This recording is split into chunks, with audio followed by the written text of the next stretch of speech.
For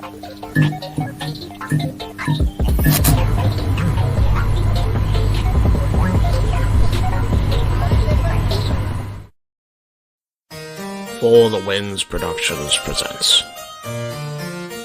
A Simple Man's Brand production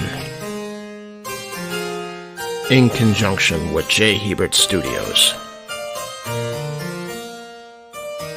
And now, A Simple Take with Noah Foster.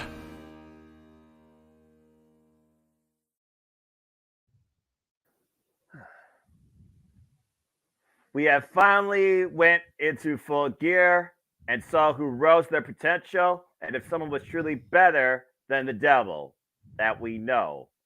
And one of the most violent matches in AEW history, to say the least. That is one house I never want to visit. As we step away from that and go to the land of WWE in the Windy City, War Games took place. Was there anything truly resolved? And at the end of the day, by which side were the battles won? Oh, and also, do we have your attention now? The return of CM Punk. This and so much more to be discussed in this special edition of A Simple Take as we bring you a Simple Take Super Show discussing AEW Full Gear and WWE Survivor Series War Games. And yes, we will talk about CM Punk, but I digress. Hello, everybody. Good evening, good morning, good night, whenever you may watch this on live or on demand. You know what this is, for I am the simple man of the simple brand and the voice of the jam man, forever grateful for professional wrestling. Damn it! But I digress, and my name is Noah Foster. With me, as always, is my color analyst in all things sports entertainment and also professional wrestling to a degree. It is my great friend, the Renegade Wrestling CEO of Cast 18 Studios, JJ Williams. Well, JJ, we finally feast on professional wrestling and real food, too. We comatose in between both shows and afterwards, too. And now finally we can breathe and discuss the aftermath of what has fallen so far and what might still happen, too, before we head into the last month of the year. So it's good to see you. How you feeling? How are you? Feeling all right. Doing good. Are we really able to breathe, though? I mean, we said at the pre-show here before we clicked live, 5 to 6 more events before the year's even over. Like, Right. do we really get a chance to breathe? We're going to be doing 3 shows in 2 days between Tribute to the Troops, Deadline, and Final Resolution. Yeah, that's fair. That's all in one weekend. That's next week. So stay tuned more for that, folks, across the Championship Multiple Media. And as Jeff politely has subtitled this now, we're going to die. Yeah. As JJ said, that's right. The next weekend, we literally have 3 shows. Tribute to the Troops, NXT Deadline, and Impact Wrestling 5 Resolution. Further details are to come when those will be scheduled. And of course, the predicting will be for NXT Deadline 5 Resolution, as they are the conclusion to both the NXT and the Impact Leagues. Thank you to those that continue participating. Congrats again to John C. and Mr. and Mrs. Riff on winning the WPLE League. And of course, we have so much more, but we'll go into further detail regarding all of that too. But yeah, you're right. Like I said, this year in my fandom since 1992, when I was brought into existence, and my mom put me into this industry's fandom with Bret the Hitman Hart and Shawn Michaels and British Bulldog, and then I expanded in 2002 Beyond the World of Sports Entertainment, as it was christened, into Ring of Honor and TNA. Then you discover things like New Japan Pro Wrestling, go further down the line, NXT, Stardom, Noah, just to continue. And then AEW came into our lives, and that just blew the industry up in a whole different way. It's crazy to think about what has happened this year in what's going to be the prolific year in this industry's history. And that's saying something if you've been following the NWA. Seriously. And then 2024, it looks like they're even going to try and surpass that. But again, you thought that Full Gear Survivor Series would be our last stops? Nope. But hey, we still have a lot to discuss, and I'm sure we'll further have visions and afterthoughts based on what we've seen and what's come to. So without further ado, let's get right into it. And for those that are tuning in live, if you want to dig into the conversation, donate to Dictate, as Mr. Reliable Walter Cruz says. Donate at Cassidy Steals, he monetized, if you will. Super Chat is as simple as that. Let's go ahead and get right into our first show, and I think it's only fitting that we start with the shows in order. So let's talk about AEW Full Gear, which usually ends the year for AEW, but Madman Tony Khan, he has given us a round-robin tournament to cover December, known as the Continental Classic, and of course, all this will culminate at World's End.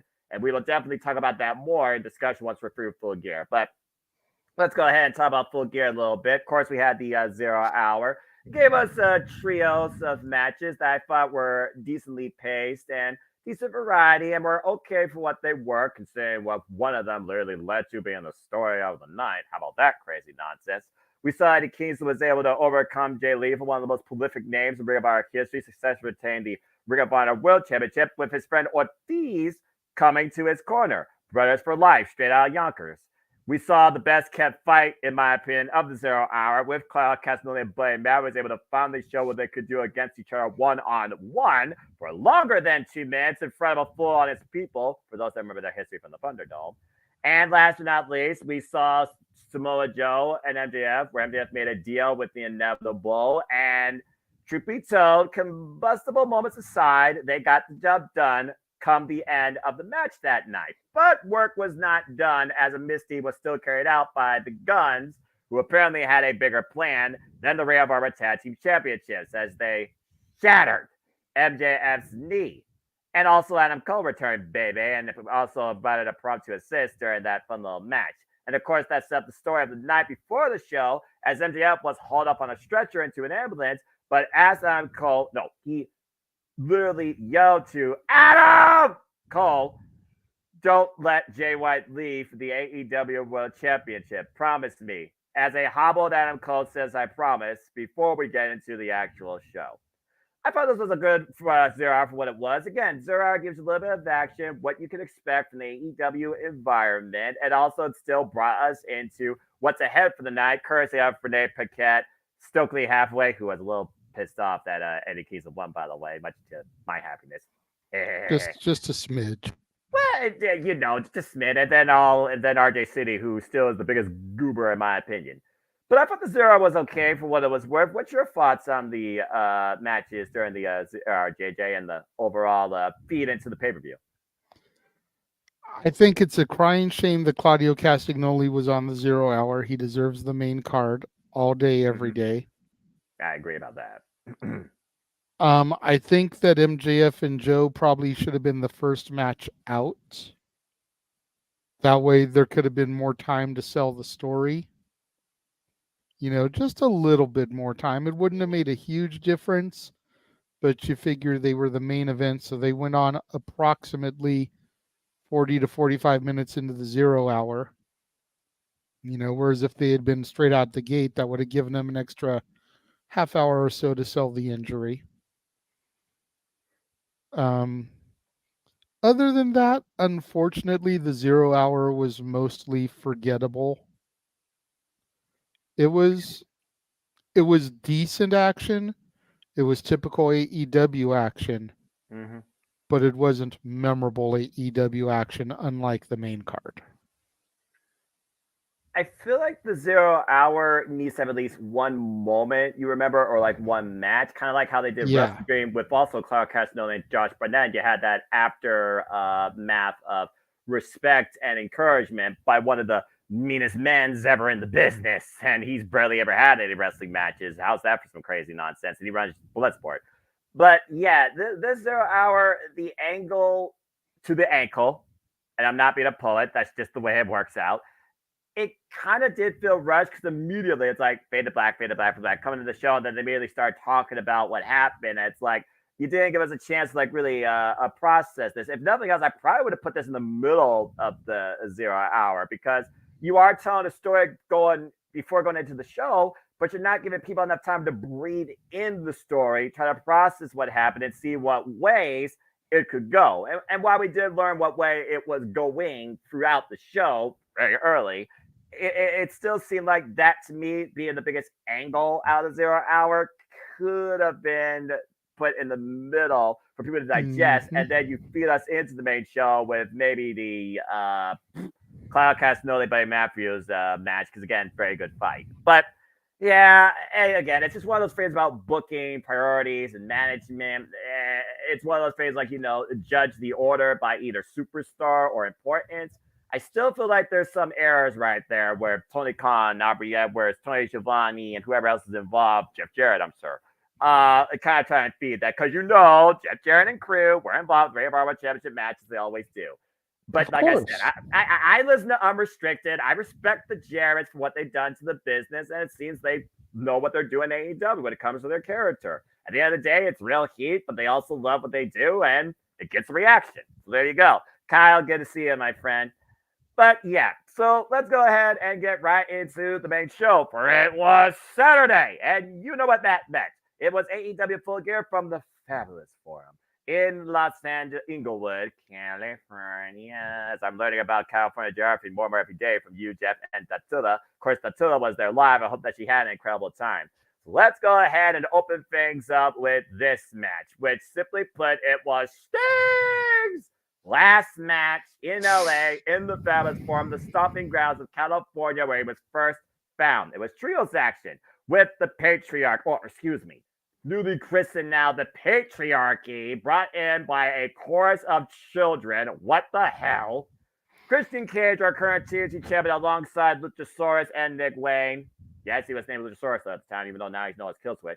Taking on Adam Copeland, Darby Allin, and Sting, both with incredible entrances, a lot of pent-up frustration with Nick Wayne and Darby Allin. You can see the tension with Adam Copeland and Christian Cage, longer story.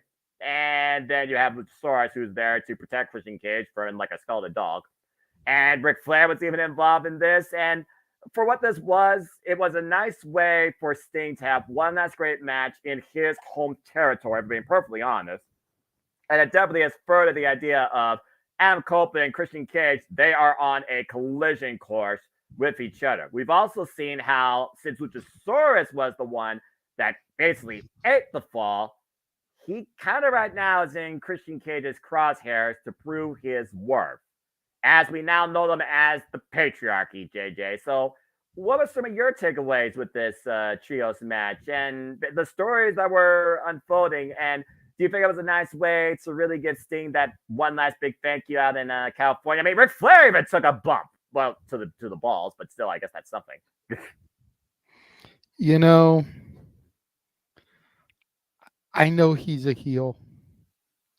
I know he's doing some of the best heel work of his career. I can't say enough good things about Christian, though, when it comes to this match.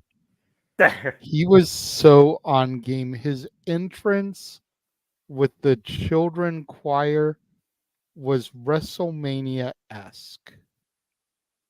Like, it was on that level. Oh, Lord. You shake your head, but you know it to be true. I'm not just trying to blow smoke and ruffle your feathers here like I do sometimes with some of these guys. His entrance was WrestleMania-esque. Mm-hmm. It was so awesome to see that. And Christian deserves those type of moments. Again, gimmick aside, Christian has never really had those "you are going to notice me" entrances or moments. So for him to get that in the Fabulous Forum, you know, Canadian hockey fanatic all his life, the house that the Los Angeles Kings built, don't at me about the Lakers. The I'm Kings not. built that house. The Lakers rented it from the management of the Kings. You guys live in Same, California. What do I know? same with the Crypto.com Arena, better known as the Staples Center. Thank you. Kings built that house. The Lakers, the Clippers, the Sparks, everybody else that plays in there rents it from them. So for him to have that entrance in the hallowed halls of the house that the Kings built, so awesome to see. the And then the match was everything that we expected it to be. You got that initial tease about, Edge wanting to get a piece of Christian running away. Of course, in the weeks and the Dynamites and everything since then, we now know that when they go to Montreal in a week or so, TNT title will be on the line. Adam Copeland versus Christian Cage. At least the challenge has been made. I think we're supposed to hear from Christian tomorrow whether he accepts or not. Correct. Which, of course, they're probably going to end up finding a way to push it till World's End because you don't want to give that away on free Dynamite. You want that to be a pay-per-view quality match. But everything fell into place the way it needed to. This was the right way to start off the pay-per-view. I was a little bit bummed that Steen was essentially in the curtain jerk match of the main card. You know, you're making such a huge deal about his final match in California. He should have been a little bit deeper in the card. You talk about the blood feud and the rivalry between Copeland and Cage, deserved a little bit deeper in the card. But nitpicking aside, it was the perfect hot and heavy match to start the show and to really get the crowd ready for this pay-per-view event. And again, Darby Allin, he gave Sting the ring, he gave Sting the love and the forum at their hottest, since we are just starting the show. Gave Sting that love too. As a good, we thank the icon, where it will be Showtime for the last time come next year at Revolution. If this is truly his last match out where he was first found, literally just stomping grounds away in California, I think this was definitely a great way for him to go out in a subtle blaze of glory. Hasn't fully gone out of blaze of glory yet, because he still, of course, is here. And as you alluded to, since then, we have seen the picture taken out via Adam Copeland after the ridiculous concerto he did in front of Nick Wayne's mother, who was threatening to be concerto by now named Killswitch, formerly Luchasaurus. And then Luchasaurus, excuse me, I'm going to get used to that myself. Killswitch got concerto not once but twice and curb stomped and choked out, and the right hand stretches down. So right now, the patriarch rolls truly alone. And also, it's just one of those phases where it's like, oh, this guy being self-proclaimed Father of the Year, being literally sung out by a choir of children. What? And then the countdown with these 10 adjectives of why he is the Father of the Year. I was just like, wow, really? You're going all in on this now. Absolutely. Absolutely. I mean, I don't know how you cannot support this man as the Father of the Year. Now I am going to get into the gimmicks with you, damn it. I don't know how you cannot support this man as a Father of the Year candidate, contender. I mean, it's dumbfounding to me, bruv. For What real. sort of Like I am going to do something here. I'm going to share the screen with you. And I would like for you to bring this image up on the camera, if you will. All right. I trust the man with my daughter. Oh, come on. You gotta be kidding me. I trust the man with my daughter. That this is the same man that nowadays had his own literal daughter escorted out of the building. This is the same man that let his own illegitimate new son get concerto by his former friend of 40 years. And I'm going, this is the same man who is a father that was threatening to take out another person's mother before Thanksgiving. And you're still calling him Father of the Year? What? Al Bundy, Homer Simpson, Christian Cage.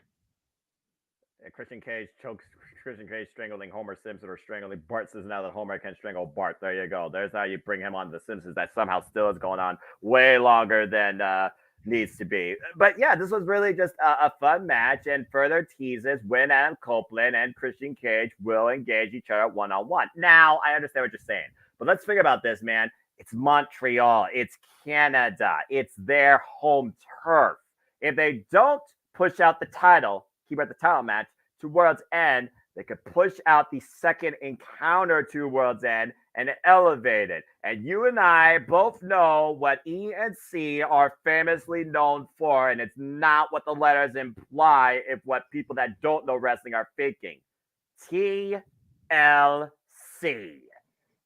Just saying. Ladders, and chairs. Yep. Just saying. I'm just The saying. only downside with that is that we had a ladder match on this card. Yes. I don't know if you want to do another ladder match. Granted, tables and chairs are good too, but essentially another ladder match where you have to ascend the ladder to claim the championship that quickly. That's fair. Maybe a chairs match. Since right now all that's literally being determined by these two is by concertos, and I'm just waiting to see who hits the final note. And I think that's what Christian Cage, my friend, plus we're in Montreal. I don't think Phoenix will be too far away. But anyway, but yeah, this was a fun trios match, and thank you, Sting. All right, well, as we keep going down this card, we move forward into this second encounter where we will truly see if he was gonna give Jon Moxley what he wants, or did he have enough to give him? It was Jon Moxley going after the AEW International chip against freshly squeezed, badly bruised, but definitely newly determined, it seems, Orange Cassidy. I swear, Jon Moxley is like a horror movie psychopath that you can't keep down if you were trying to shoot him. Because everything that Orange Cassidy did, Jon Moxley, in wrestling terms, as you said, he no-sold. He was Sting on steroids. He was the boogeyman. He would not stay down. We saw how far Jon Moxley was instigating Orange Cassidy to the point that he even mocked his own kicks, asked him to hit him harder. Hit him harder. Oh, he hit you harder, all right. He jacked your jaw. And then Jon Moxley decked him with an X-Plex. Tope Suicidas over that table. And a pinnacle moment here, though, Hook being out there, because you know Jon Moxley's a brawler. He's going to fight, but he's also technically sound. He somehow was able to trap Jon Moxley in the red room for a moment, and Jon Moxley really grasped the turnbuckle pad and ripped it off. That probably still somewhere in the front row of a hard can side, we're being perfectly honest. In the end, it was Orange Cassidy that was able to trip up Jon Moxley, like you always say, a victim of your own device, head first, and he was still fighting on his feet after being orange punched once. Then he orange punched him again. And by the way, folks, Jon Moxley, he did bleed. I repeat, Jon Moxley did bleed, but it was literally at the 5-minute mark if we're going to high score it. But it was not 1, it was not 2, not 3, not 4, not 5. 6 emphatic orange punches and a beach break. That is what it took to put Jon Moxley down, former multiple-time AEW champion, former AEW national champion for the 3, in what I think finally feels like a completion for Orange Cassidy. And again, some people, we talked about it, some people believe this should never happen in the first place. AEW All Out should have had a different result. What happened at Arthur Stadium was maybe the biggest crime to this title, and then you try calling an audible with Orange Cassidy getting it back in quick fashion, but Jon Moxley, he was the previous champ. Maybe he should have got the rematch, but he was concussed. Well, I guess now we fully reset things, but again, will the International Championship ever be the same again? Can we look at this title the same way again? Or are we going to look at it differently in a more positive light with a newly more confident in himself, Orange Cassidy, after seeing how bad he hated it, but he also felt so broken after losing it, yet didn't feel completed in regaining it until he avenged the one loss he's gotten since last year in freaking October. Now Orange Cassidy's got a clean slate. What's next for Jon Moxley? Well, we'll talk more about here subtly after this match. JJ, Orange Cassidy, again, he's one of those people that you really don't know what to think about at first until you see him for the first time. And of course, I've followed AEW my entire life. He continues to impress and grow, and he gave the people what he wanted, but more importantly, he got what he needed. Yeah. I'm glad Orange took this match. Orange needed to take this match. I'm one of the guys that felt like Mox should have never took the title in the first place. Mm-hmm. That being said, Mox and his resilience, I think, made Orange look weak in the process. I feel like the fact that it took 6 orange punches, while that makes Moxley look indestructible, when Orange now hits 1 on somebody and they go down and crumble, it kind of cheapens it. Right. Now everybody should take at least 2 to get him down. 1's not good enough anymore. Moxley's proven that. It reminds me of a guy when I used to wrestle who, wasn't the greatest worker, but big, strong, too prideful. Sometimes he just refused to stay down when he knew that he needed to stay down, and he would keep getting back up to the point where we would have to yell at him, stay down. That's what Mox reminded me of in this match. And it's one thing to make your character have some pride and some resilience against a guy that you feel isn't on your level like Orange Cassidy.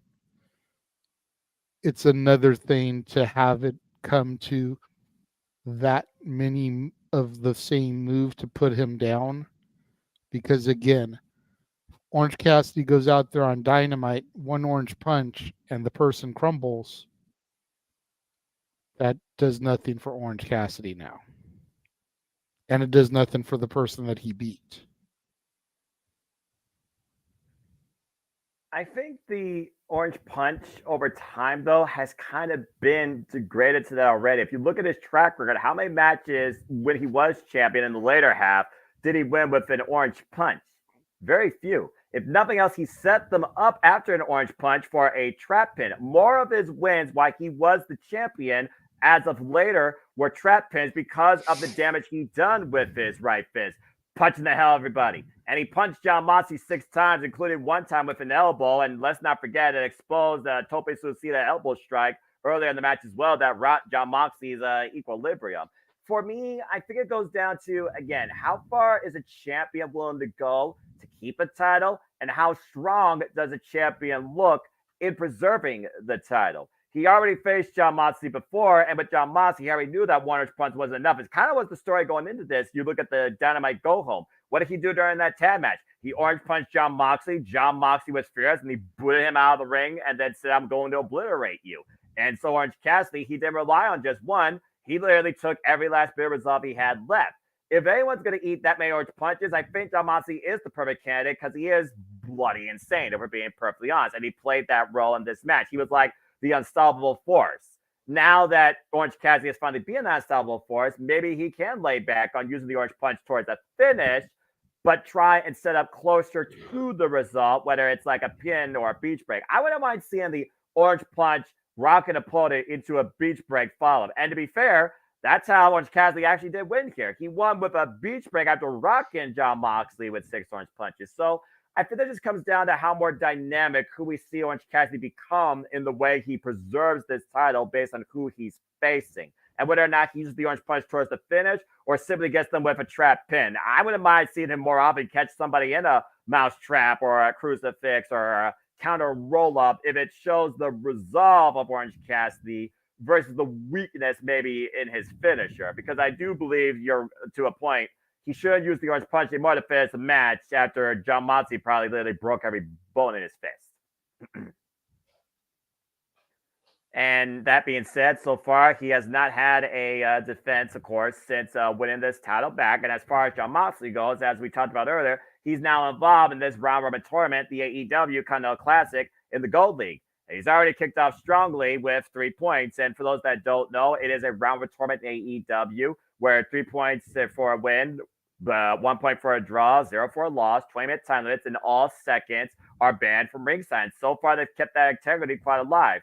We, of course, have both blocks. If you want further information on that, check out AEW.com or check out the interview tomorrow. Just know that John Moxley, Jay White, Swerve Strickland, Brody King, and Claudio Castagnoli, each right now with 3 points. And they're all in respective blocks of 6 participants, 2 blocks, 1 gold, 1 blue.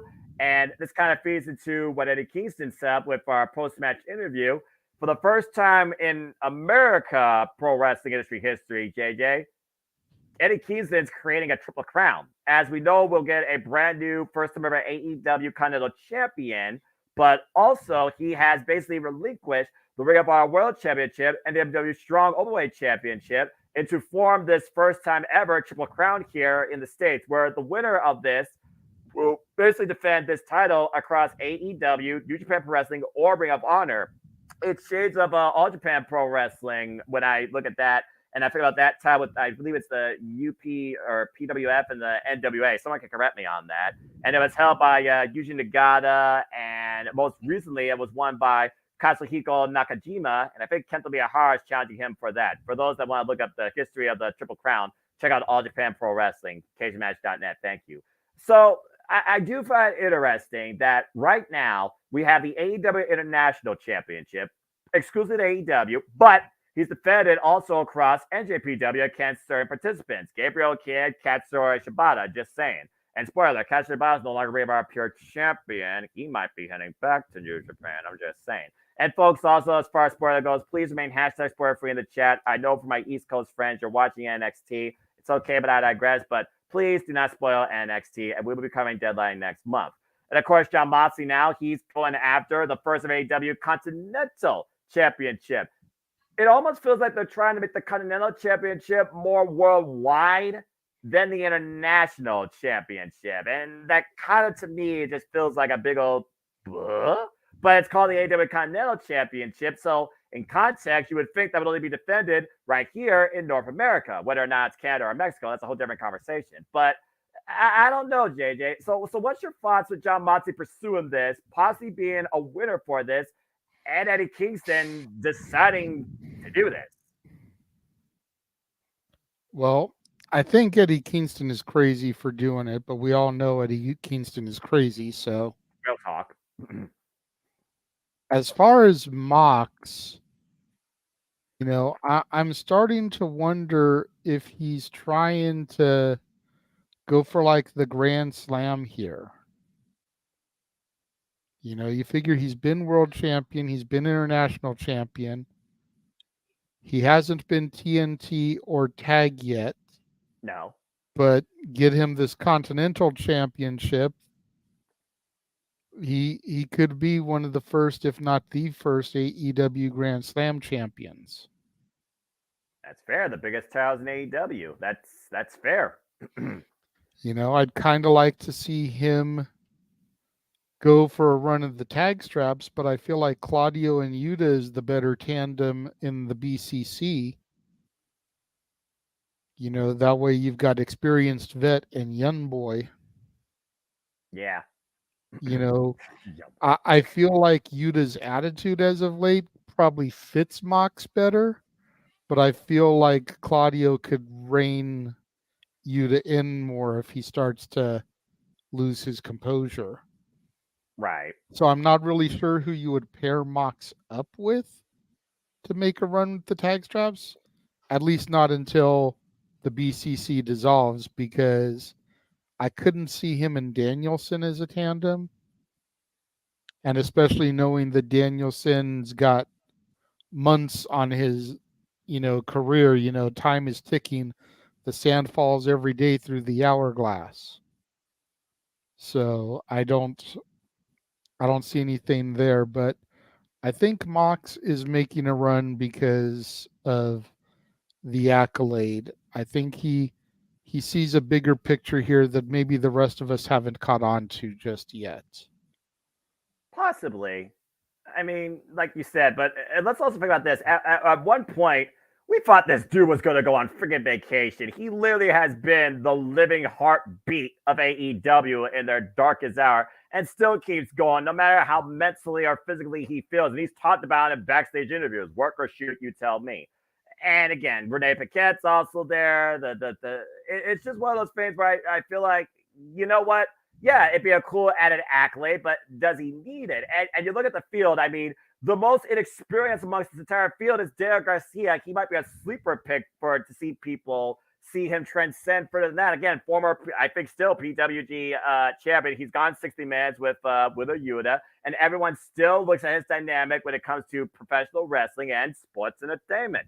And then you got Claudio Castagnoli, Brian Danielson, Andrade El Idolo. I mean, this is a who's who field right now where you really can't pick a bad winner, and anybody really could win this. Agreed. It's interesting, but it's also very perplexing to me because, again, I do wonder who deserves to be the first, because that's the real history, and what will the first set as far as the identity of this title and the challenge. I feel like, and I can't believe I'm saying this. What? Considering my feelings of the gentleman at the start of the year, I feel like Mark Briscoe deserves this tournament and this championship. Oh. Boy. Everybody knows that I was hard on the Briscoes prior to Jay dying, and I've eased off a little bit since his passing, but Right. again, he had the opportunity to win the championship WrestleMania weekend. He failed. He got injured, came back recently.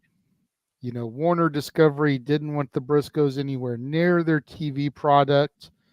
In Jay's passing, Mark was given the opportunity to come in, become all elite, be a regular feature on the TV.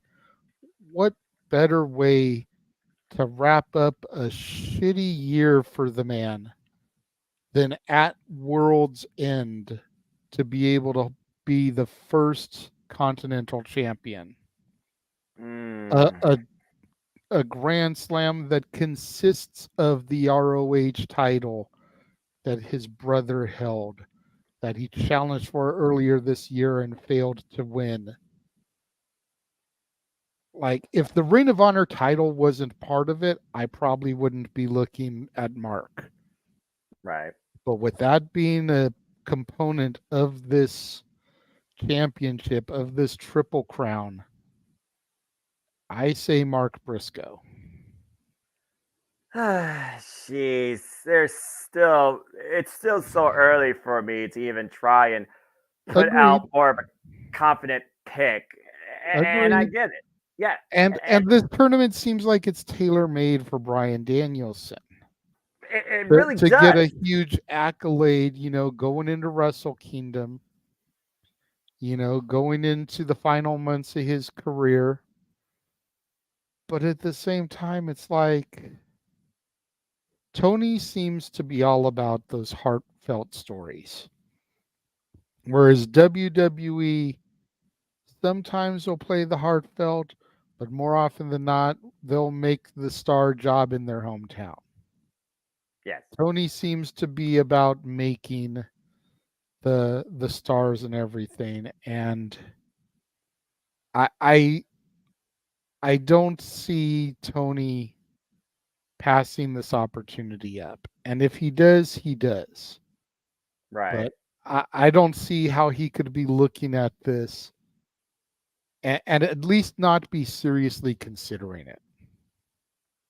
It's one of those things where it's like you hear at the end of a movie or like, dun dun dun, dramatic reverb, to be continued, dot dot dot. And to be continued, of course, we saw Tony Schiavone come out to the stage, call out Jay White, and a moment we thought that the match was going to be, forfeited because MJF was not at the time, it seemed, going to compete. But then Cole Hobbling said he would defend it. And then Jay White basically says, "That's fine, my former friend. Remember, at the first Forbidden Door, I pinned you and you got injured," adding insult to injury. Again, the ultimate verbal and physical counterpuncher. But it was made official as, again, Adam Cole would face Jay White for MJF's dignity and honoring his AEW World Championship. And we all were going, "Oh, Lord, this is a bad idea. This is a bad freaking idea." But I digress. DJ Butt King, good to see you. Thank you for tuning in. Hope you are doing well. And as I talk about feature presentations, well, I don't need to say anything else because there's one match that the Renegade can review and talk about. Talk about this timeless encounter where the portrait of a champion was born. Daggone it. Yes, Hollywood became timeless as Tony Storm, the greatest character in the AEW women's division since the departure of Jade Cargill,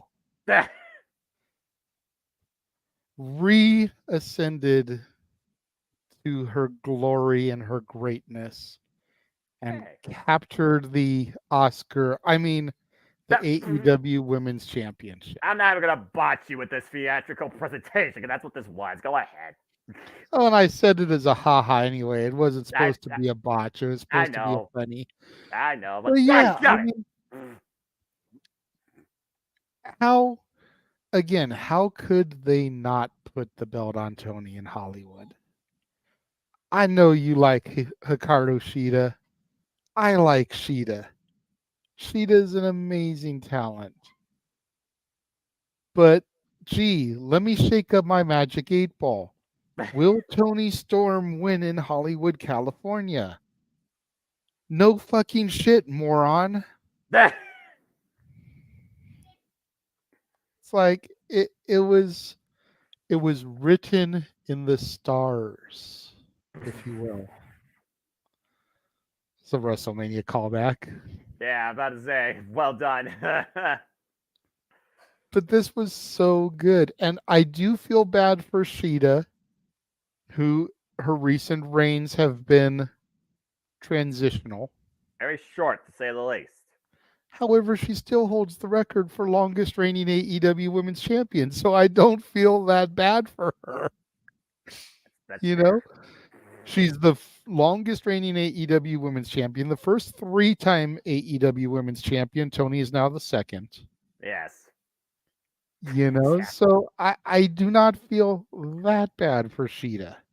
And then again, the acceptance speech that she gave on Dynamite was sheer brilliance. I love the way they tried to play the music to rush her off stage, like they legitimately do at awards ceremonies. That was so great. I was dying here. Not gonna, It was uh, brilliant. I know we recalled it. I'm not gonna lie, that was freaking funny. I just wish that she was whipping a more dressed section for the occasion. Come on, And people. and she Jeez. came from out of the crowd, like on an I award know. show. I'm telling you, the best character presentation definitely for the women's division since the departure of Jade Cargill. There is not another woman that is being presented as good. And scene. All right, bravo. Okay, so yeah, I'll give credit where credit's due. Like I said, it was their third singles encounter in AEW. They were 1-1, but the thing about this Tony Storm, it wasn't the World of Stardom champion. It wasn't the Outcast. It wasn't that crazy hardcore. It makes sense because she's married to somebody that's rock hard, even though he's injured. Just saying. It was a Hollywood starlet presentation, and she played the role perfectly. And she improvised, my dad. She improvised on the fly. Not only did she rip the script before the match, she literally improvised during her match. She pulled stuff out that she normally doesn't do, besides the "How I dare you" in the early going. And then Luther, the butler, I gotta say this right now. I can't believe how well Luther pulls off a butler character. That is scary, ridiculous. I wouldn't mind that guy serving me Mountain Dew, honestly, in a lounge, but I digress. Anyway, and of course, her accent. And then her top admirer, number one fan, the glamour, Mariah May, watching on from backstage. If you're watching a presentation, it's shock, awe, suspense, dismay, and then absolute happiness. But the funny thing for me here was definitely when Hikaru Shida was a bit rattled by the theatrics, let's call it what it is, of timeless Tony Storm. And at one point was about to get herself, I think, disqualified right blatantly in front of Aubrey. Instead, the butler was at the blunt end of her punishment with that Kendall stick. As she, I know, and freaking tried to go for the katana, was unable to. I swear, she would have hit that katana. I think Hikaru Shida would have retained. She even tried the same roll up that beat her on episode 200 and still couldn't do it. And at the end of the day, somehow, I still don't know what the hell that was. Was it an ashtray? Was it like a small pan thing? Was it like a hand? I was gonna say I promised myself I would not get on Aubrey Edwards tonight because I know what it does to you when I start to go off on her, especially when it pertains to the Jarretts. But the fact that Tony Storm had, we'll call it an ashtray, a metal plate, an assistance of some sort, half hanging out of her ass in front of Aubrey's face, and she did not call it, is all of the evidence I need, Your Honor, as to why I criticize her refereeing so heavily. And even you, as an Aubrey fan, have to admit, storyline be damned, that was a bad call from your referee. Here's how much I'll admit to you folks right now and to JJ. I don't know how I got away with this. Yes, I do, because I agree with JJ. And in advance, Jeff, I'm sorry. I was going on one of my little rants, my simple rants, and hey, Sonny, nice to see you. And yeah, thoughts on jobs ref do. The only ref that I think still holds up a good job nowadays is Paul Turner and Red Shoes Umino, and I'm just gonna leave it at that. I think that the refs have kind of lost their way because sometimes they're there to push the story versus hold law and order, and more often than not, there's a reason why Aubrey Edwards is involved in Chris Jericho matches. I'm just saying, and this right here kind of told that because anybody could see that foreign object off her keister, through her pantyhose, through the fishnets, whatever the hell you call it. I don't know women's fashion. But anyway, I agree with this freaking guy when I said this is a Hollywood scandal and this should be at the bottom of a blockbuster bargain bin to the point I was arguing with Jeff. I told Jeff to shut up. Again, Jeff, I'm sorry. And I was on my own rant.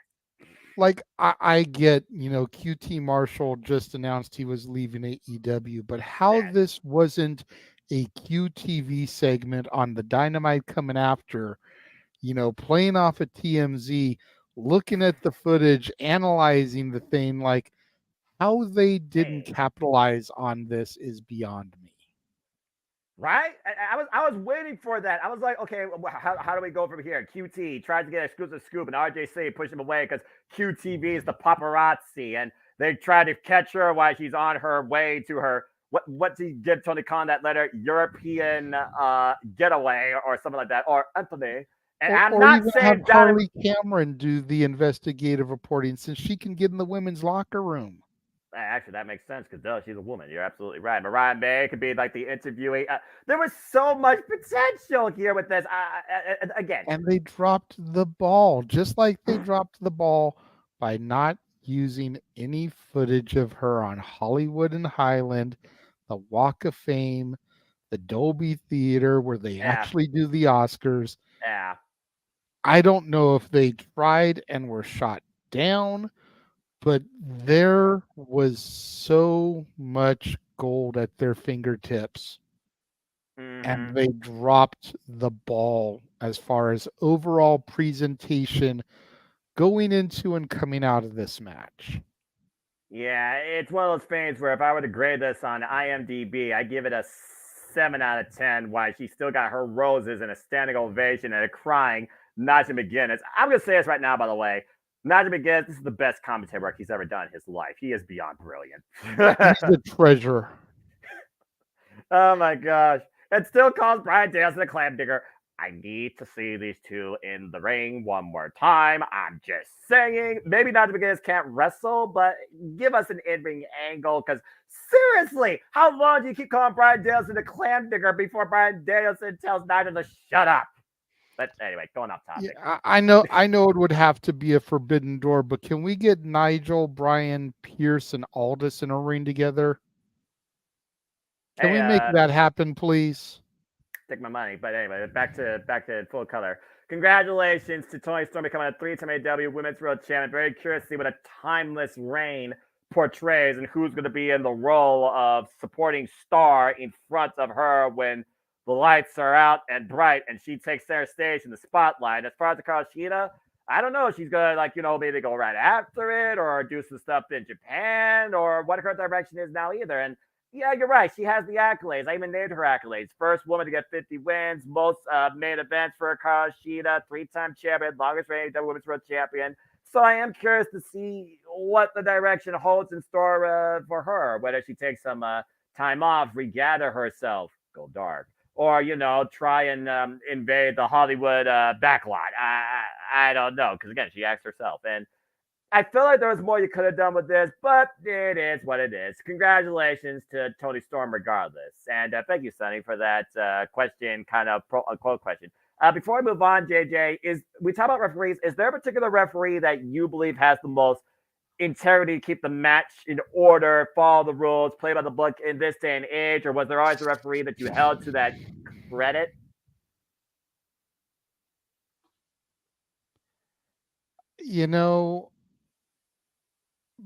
Probably the most legit official I have ever seen.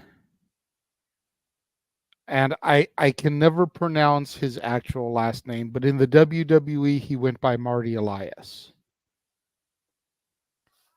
His name is Marty. His last name is something that's very hard to pronounce. I want to say it's like Rubla Cabra or something like that. Hmm. But Marty Elias, I saw him in Ultimate Pro Wrestling. He was a referee for PWG, made it to WWE, refereed one of the Taker Shawn matches. I forget if it was 25 or 26, Oh, but he that was in the guy. he was the referee for that match. The bald-headed dude. I I knew him better when he had hair, but he may have shaved it at some point during the Yeah, okay. WWE, but Okay. But I know who you're talking about. he was probably one of the best referees I've ever seen. I always was kind of partial to Rick Knox too, but Knox could be a bit goofy from time to time. It just kind of depended on what the match called for from him. Fair enough. There were times when I would see him refereeing an entire 8-match card by himself because no other referees showed up. Damn. And those nights he would tend to play it a little bit more by the book because he had to be the same throughout every match. And then there were other nights where he'd maybe do 2 matches, and so he could kind of mix it up a little bit depending on what the story of the match called for. I mean, the zebras are. Charles Robinson is another one. But Ah, again, he was always Little Nate, that's so he would say. always kind of go out of his way for Flair. But ever since Flair retired at Mania 24, at least from in-ring in WWE, Mm-hmm. he's been a little bit more impartial and unbiased. Okay. I put my Kyoto up there too. 35 years. I mean, one of the most notorious and recognized referees. I was just watching WrestleMania 22 last night while he was repping Triple H and freaking John Cena. The way he always did do like this, I always found that kind of interesting as well. And of course, the Zebras in AEW have multiplied from 5 to 7 with Mike Posey and Brandon. Sorry, I don't know your last name. Brandon, who does more of the Lucha Libre Latino matches. So there you go. But again, respect the Zebras. That's all I got to say about that. And shout out to Gerald Fritz and Jeffrey Cavill. All right, let's go ahead and keep moving on. And speaking of referees, well, you might as well have had a friggin' ambulance on standby, maybe 2 or 3, to send somebody to the infirmary because what'd you expect in a fatal 4-way ladder match for the AEW World Tag Team Championships? I mean, do you really need to say anything else about this match besides human car wreck personified? Ladders, bodies, scares, and risk galore. Oh my. At the end of the day, though, JJ, absolute results to ascertain. What was your take on this? Let's call it what it was. Fatal 4-way car crash spectacle of human madness. It was what I expected. It's a ladder match. Yeah, I mean, at the end of the day, it was predictable. That's one of my biggest complaints with some of AEW's matches as of late, is that some of them have become way too predictable. Mm-hmm. I didn't see LFI taking it. They're just starting to get a push again ever since Roosh came back. I didn't see House of Black taking it. Not really sure why, but I knew that the house wasn't going to sweep the night, and I knew that Julia needed her moment. Man, we'll talk more about that here. You'll definitely leave the thoughts on that because that was a great match, but we'll talk more about that here in a moment. Continue. And then FTR, they don't need the belts anymore. They really don't. They've proven everything they need to prove. So Big Bill and Ricky, I've used the comparison before. They were kind of the Shawn and the Diesel of the match. They even said in the Mia Scrum, we're not a tag team. We're 2 singles individuals that formed a tag team. We don't need like a tag team then. I know we've also had that conversation for a bit on Open Mic Night. So to your point, you kind of hit the nail on the head. Yeah. But it was everything I expected from a multi-person tag team ladder match. And that's really all I have to say about that. I mean, it was fast-paced, it was action-packed, it was a spot fest. I'm not using that term in a negative way, but it is what it is. Mm-hmm. It was high risk. There were those holy shit bumps. Thanks, Brody King, you crazy son of a bitch. It was everything you would expect from this match. Yeah. At the end of the day, Big Bill, Brody King, teaser of things to come. Brody King gonzo bombing somebody on a ladder bridge and then getting splashed on that same ladder bridge as it flies the ladder and buckle in half. Brody King to me was definitely MVP performer here. He took the greatest risks and the biggest bumps on the ladder. High angle cannonball to Dax Harwood up against the ladder. We thought Dax was dead at one point. I'm pretty sure James went during that. Good to see you back, James, in the commentary booth. I gotta say right now, that's our second time we done a 3-person booth for AEW. Went off beautifully. I love doing that. I agree. I thought it went really good, all things considering. Well, you know. And then, of course, you had Roos in his intensity, gave the bull's horns to a Big Bill in the corner of a ladder in front of his face. We had 3 towers come tumbling down in the center. Like you said, they made ladders into a Richter set. They busted bodies over ladders. They used some ridiculous stuff with the ladders. And at the end of the day, the champs outlasted the field, outlasted the risks, and they came out still the champions. So it was what it was. I mean, you think about ladder matches, you got to have that big man that's going to do something ridiculous on a ladder. You got to have the fast-paced individual that's going to fly over the place. You got to have somebody that's going to be dynamic with or without a ladder. That was Ricky Stark spraying everybody the next week, including Roosh. That was ridiculous high velocity. And you had that, that one X Factor. I think Malachi Black was an X Factor, especially when he took a damn power drive on a ladder by Catch Wheeler, who definitely put life and limb at risk at times too. And I still don't know what the House of Black, particularly Malachi Black, Buddy Matthews' agendas are. Now we know that Brody King's involved in the Continental Classic. Brody King is literally a reincarnation of Bruiser Brody. I don't give a damn what you tell me, all right? Because that dude is a brute. And he backs it up. He and Eddie Kingston, great match on Collision. Go check it out, folks, on the Conversation for the Love of Wrestling, courtesy of Castellan Studios. As he got his first 3 points, and I thought it was a very game contest with those two. And I think, again, Brody King, he offers that dynamic of power, violence, but also can be very, effective in the ring. So I think the ladder match environment worked perfectly for him more than anybody. But kudos to Big Bill. And Ricky Starks able to outlast the field after Big Bill, the assist bump up. Ricky Starks grabbed the belt and whacked Dax in the face of the belt, making sure FTR couldn't get them. And it started with FTR and Ricky Starks and Big Bill in the first place. You got to imagine FTR are back in the bottom. And they're probably fine with that. Absolutely. All right. Well, as we recovered from that madness, as AEW just keeps the party going to a degree, and I'm okay with that because it means less time, or it feels like it's less time, as they always stick to that 3 hours, 58-minute, 30-second mark for the main show. See, and I'm not, and you even mentioned when we talked about the pre-show how they needed to let the attack on MJF breathe for a minute. Right. And not go straight into the thing. That's the same thing I feel about some of these matches. You got to let them breathe. We just came off of this 4-team insane spot fest ladder match. And then what did we go into?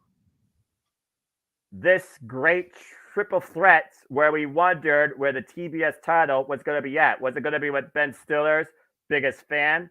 Was it going to be with the rising potential of one of the youngest competitors in the AEW? I think she is actually the youngest competitor in the division. Or the sudden dark turn of one Sky Blue, looking to become her own Queen Crown, coming out with a new theme by Mikey Rushkis that I absolutely love. As it was women's triple threat for the TBS Championship. And you called it, JJ, impromptu. It was a handicap. Again, Chris Statler beat both Julia Hart and Sky Blue in singles outings for this title. At Wrestle Dream, it was literally a rope break away from having a new champion. And then we still don't know the full connection or dissatisfaction with Sky Blue and Julia Hart. And that played out here. At the end of the day, Chris Statlander's strength was the X factor for most of this match. He was suplexing and clotheslining people into oblivion. And then at one point, pulling Julia Hart away after she hit the moonsault on Sky Blue with a smile on her face. How fitting, by the way. Julia Hart wearing red and black, Sky Blue wearing blue and black, and Chris Statlander wearing purple and black. I'm just saying, what really completes the picture here? And it was a very game bout. All 3 women came super close. We saw Sky Blue hit an incredible cold blue for one of the nearest near falls in this match.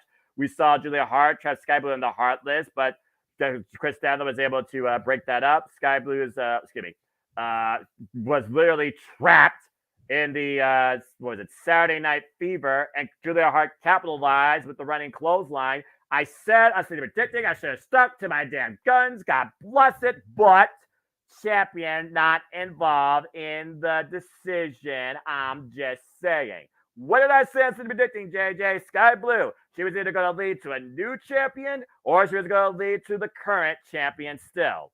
But the house won here, and Julia Hart wins her first AEW championship, the new TBS champion, under house rules, it seems, after her first defense against Lady Frost on Collision. But a very game match for all three and a very respectful run, I think, for Chris Statlander. Yeah, I think Stat lost it at the right time.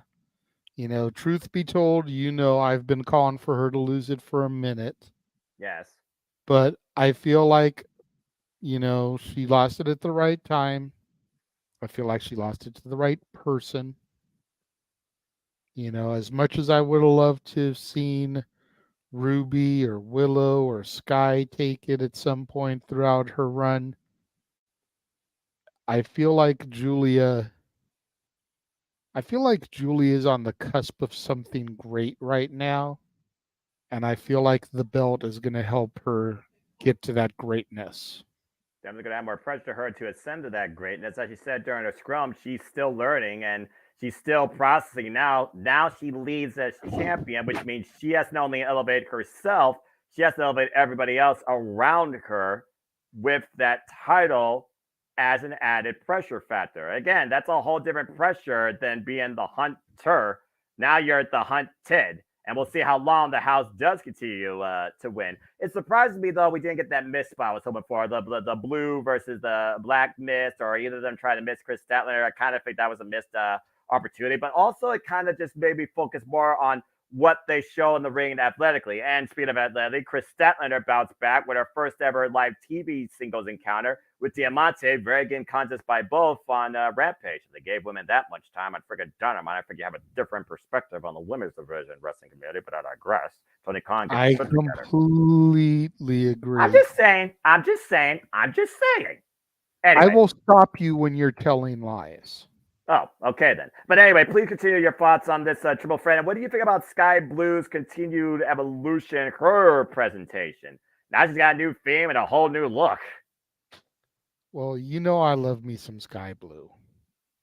The look I can get behind. The theme is going to take some time to grow on me. Yeah, I didn't know what sort of theme that was that she was first coming out to. I'm still trying to figure it out. And keep in mind, Sky Blue interrupted your leading actress during her awards speech, which was freaking hilarious. I'm not sure how I feel about this turn to the darkness, though. It seems like every girl that I have gravitated towards since coming back to wrestling has had that turn to the darkness. First, it was Cora Jade. Now it's Sky Blue. Thea Hale's been teasing it for a moment. Hasn't fully pulled that trigger yet. Mm-hmm. It's like, why? Why? Attitude wins at the end of the day. Why do you think Rhea Ripley's so dominant? Well, right, but part of what I loved about these girls was their bubbly nature. They seemed like the girl next door. Cora Jade was that skater that you would just go and see at the park. She was a bit of the tomboy. You'd see her riding her board with the guys and whatnot. Very easy to approach. Thea was just that spitfire full of injury. We need a decaf. Sky had that little bit of a swagger to her where she knew she was hot, but she was still like approachable. I did like her old theme. I'm not gonna lie. It did seem kind of bubbly. I did like her old theme. So it's like, man, why all the girls that I liked got to go to the dark side? Like I know the dark side has cookies. And I know cookies can be very persuasive. But damn, I think at the end of the day, nice girls finish last. I look at the ones that I appreciate the most. I look at the mean heavy hitters that want it all. I think about those that are aggressive, that are methodical. There's a reason that I, go along with the likes of Killer Kelly, the likes of Jamie Hayter, who I cannot wait to see her return and drop Tony Storm in some haterade, but I digress. Hazuki and Stardom, she's a wild heart, and she formerly was a member of Little Thigh, and I want her to potentially win a championship. I just think at the end of the day, if you're gonna push yourself forward, I think you just gotta have that mean streak in you. And presenting it apparently gravitates, I think, to more of either your self-confidence or your TV presence. And it seems to rule the day more often than not in most of our wrestling product. I mean, hell, look at Athena. She's been unstoppable since last year's final battle. She's about to be 1 year as champion. I know. I'm just saying, JJ, your bitch was literally TBS champion for a year and a half. And she deserved it. I'm going to argue that. But yeah, it's interesting to see. And honestly, this may be a hot take. Go for it. But I feel like Athena's only gotten away with being champion for a year because she's been tucked away on ROH TV. Possibly, but she's taken down all comers. So give credit where credit's due. I won't take that away from her, but I feel like if she was featured on AEW TV on a consistent basis, she wouldn't be champion for a year. Yeah, again, we haven't had a because think about it. Until she won that title, she was chasing Jade, and how did that go for her? Let's see. She got jaded at AEW All Out last year. More than once, I believe. I could be wrong, but I think she lost to Jade more than once. Maybe? I think they only have one. Well, it was a singles match, I think. But anyway, that's past history. I'm not in trivia. But yeah, at the end of the day, all three of these women, they came out, they show out. We see how far Sky Blue continues to evolve. We've seen how far the potential of Julia Hart has risen. And we saw how far Chris Statlander was willing to fight until her run was over and she had fallen. And again, triple threat, she was not involved in the decision. So that literally leaves her, I still have pretty good graces. Doesn't look weak at all. And I think she definitely could go after that title again if she wants. So 100 and some odd days as champion across 13 defenses. Mad respect to Chris Statlander. I'm curious to see what's next for her. It sounds like based on Rampage, she might be feuding, maybe alongside Willow, to tap you with Diamante and Mercedes Martinez. I think that'd be good buffer action, and we'll see how far that goes. Because there's one thing I remember about Rampage, they know how to do women tag feuds to the extreme. Hello, street fight with Ty J and the Bunny, hey Ali, and Penelope Ford and Ruby Soho, Willow Nightingale versus Ty J. Well, now you don't have Ty J, so Diamante, Mercedes Martinez versus Willow Nightingale, Chris Statlander, New Year's Smash street fight. I'm game, but we'll have to see if that actually comes to fruition.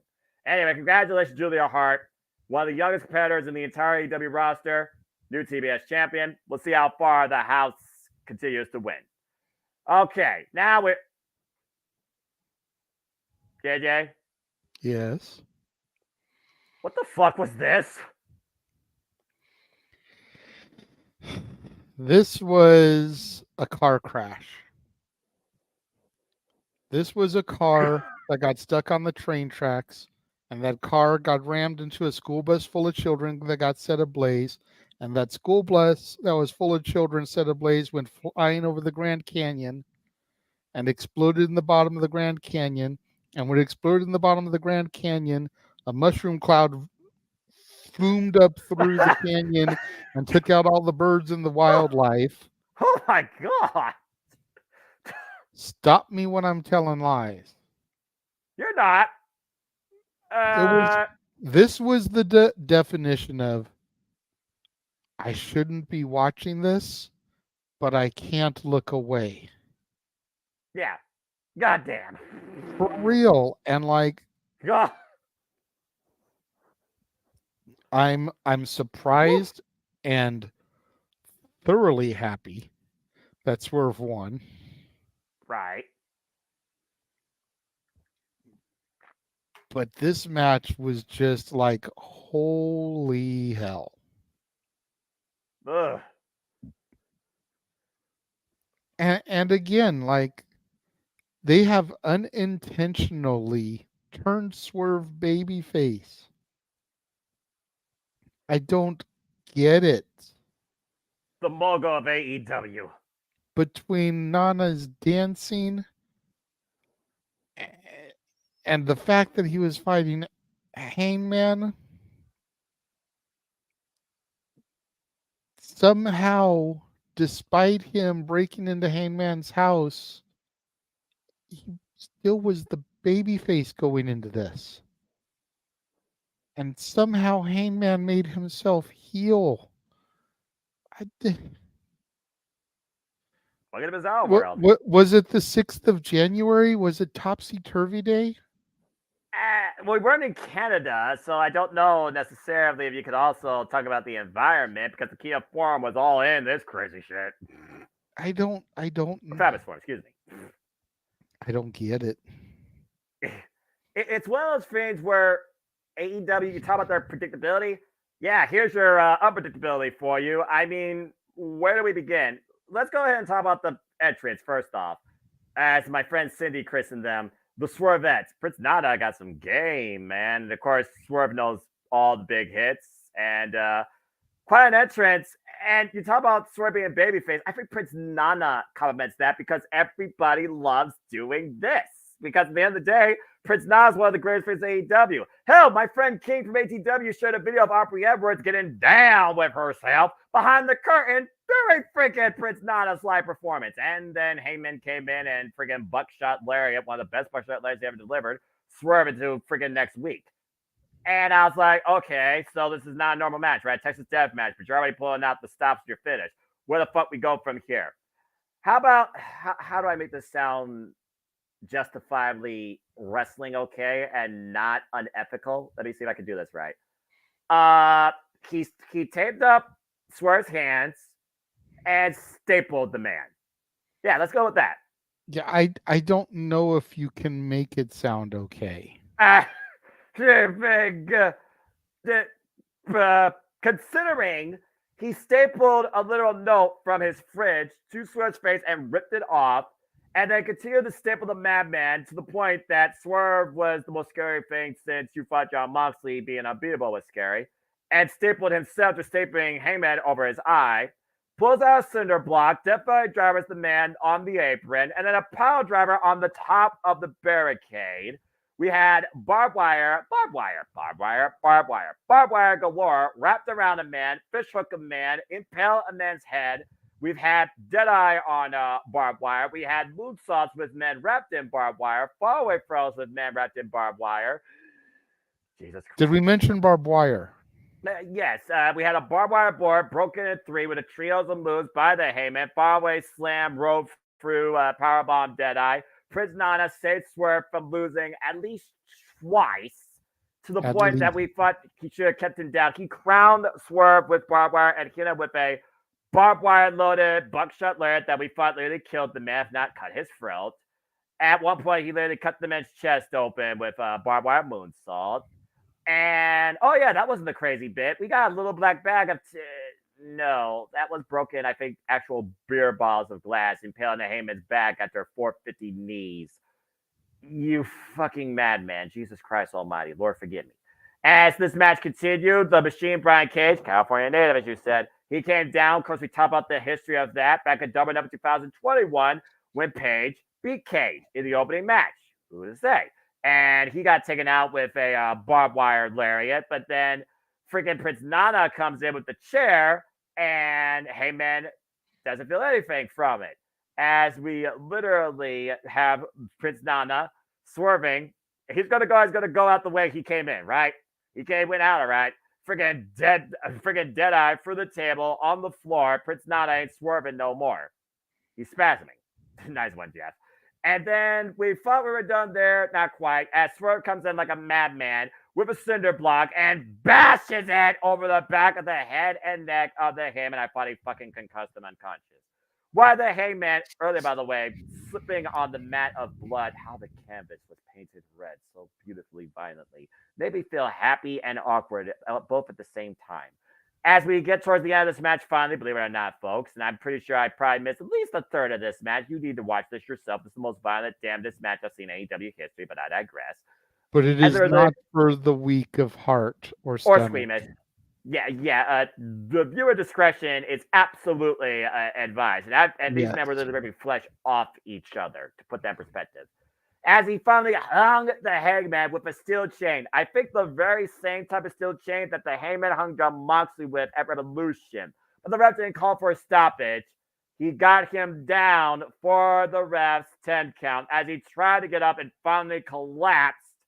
Fully unconscious, incapacitated, the mogul of AEW beats Hangman Adam Page 2 times in a row. And while he was looking to steal a spot, I said on commentary, and I'm pretty damn sure I'm right, why he's in the Continental Classic right now. JJ Swerve cemented his own.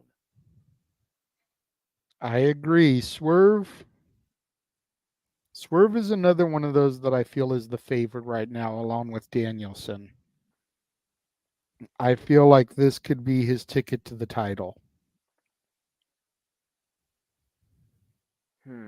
Well, considering Bryan Danielson and Swerve, as you know, they're a face chart one-on-one, but the Hangman caused shenanigans during that, so we didn't get a true result. With Bryan Danielson in the blue and Swerve in the gold, you very well could be setting up your finals. I don't know about you, but I think we should actually call that Dynamite if that's going to be the finals match. I'm just saying. I think the finals is going to be on World's End. You're right. The previous Dynamite Collision are going to be the block finales. So it would not surprise me if that is our literal finals, because Swerve deserves to be a damn champion. If he wants to become the first Black AEW World Champion, okay, go for that accolade down the line. But in my opinion, he deserves this Continental Classic after that shit. All right, I'm just going to put it out there. Again, that's what I love about this tournament. It's so dynamic who could win this. And what did I say? What did I say about this match? Super predicting. What did I say? 50-50 Booker be damn. Heyman got dropped. And again, I've never been happier to be wrong. Because you know I can't stand Adam Page. And also, I just felt like he had to get his victory back. And when they ended up not going that route, I couldn't have been happier. And as I also say sometimes, and it does ring true, AEW is not always that damn predictable. Yes, there are matches that are obviously predictable, but that goes with any industry. But in my opinion, AEW still has a higher rate of unpredictability at times, especially on pay-per-view. And this nut and futz match proved it. But please don't ever do this type of shit again. Golly. That was insanity. Well, as we have a cool down, as Jericho alluded to, he likes being in that spot. He doesn't like buffer matches or that type of stuff. He likes that challenge. We, of course, were recovering from that. And we got this little gem. It was the Young Bucks versus the Golden Jets. Kenny Omega and Chris Jericho. If the Young Bucks won, the Golden Jets can no longer be a tag team. But if the Golden Jets won, they take the Young Bucks World Tag Title opportunity. And Don Callis was at ringside on commentary for this affair with bated interest in seeing the Young Bucks get their win in California in the Fabulous Forum under Tag Team Encounter, considering they have a shot at their Tag Team Championships. I'm not going to say anything else. JJ, your thoughts on this match? I thought this match was okay. And why don't you talk about the result and the aftermath there of what you think is going to happen next? Well, can I say goddamn fucking Tony Khan for having me lose 2 matches that I actually picked the Elite to win in. I can't stand these pieces of shit. But the writing on the wall for me made it seem like they were going to take this. And to be wrong on both counts, Tony Khan can suck it from the back.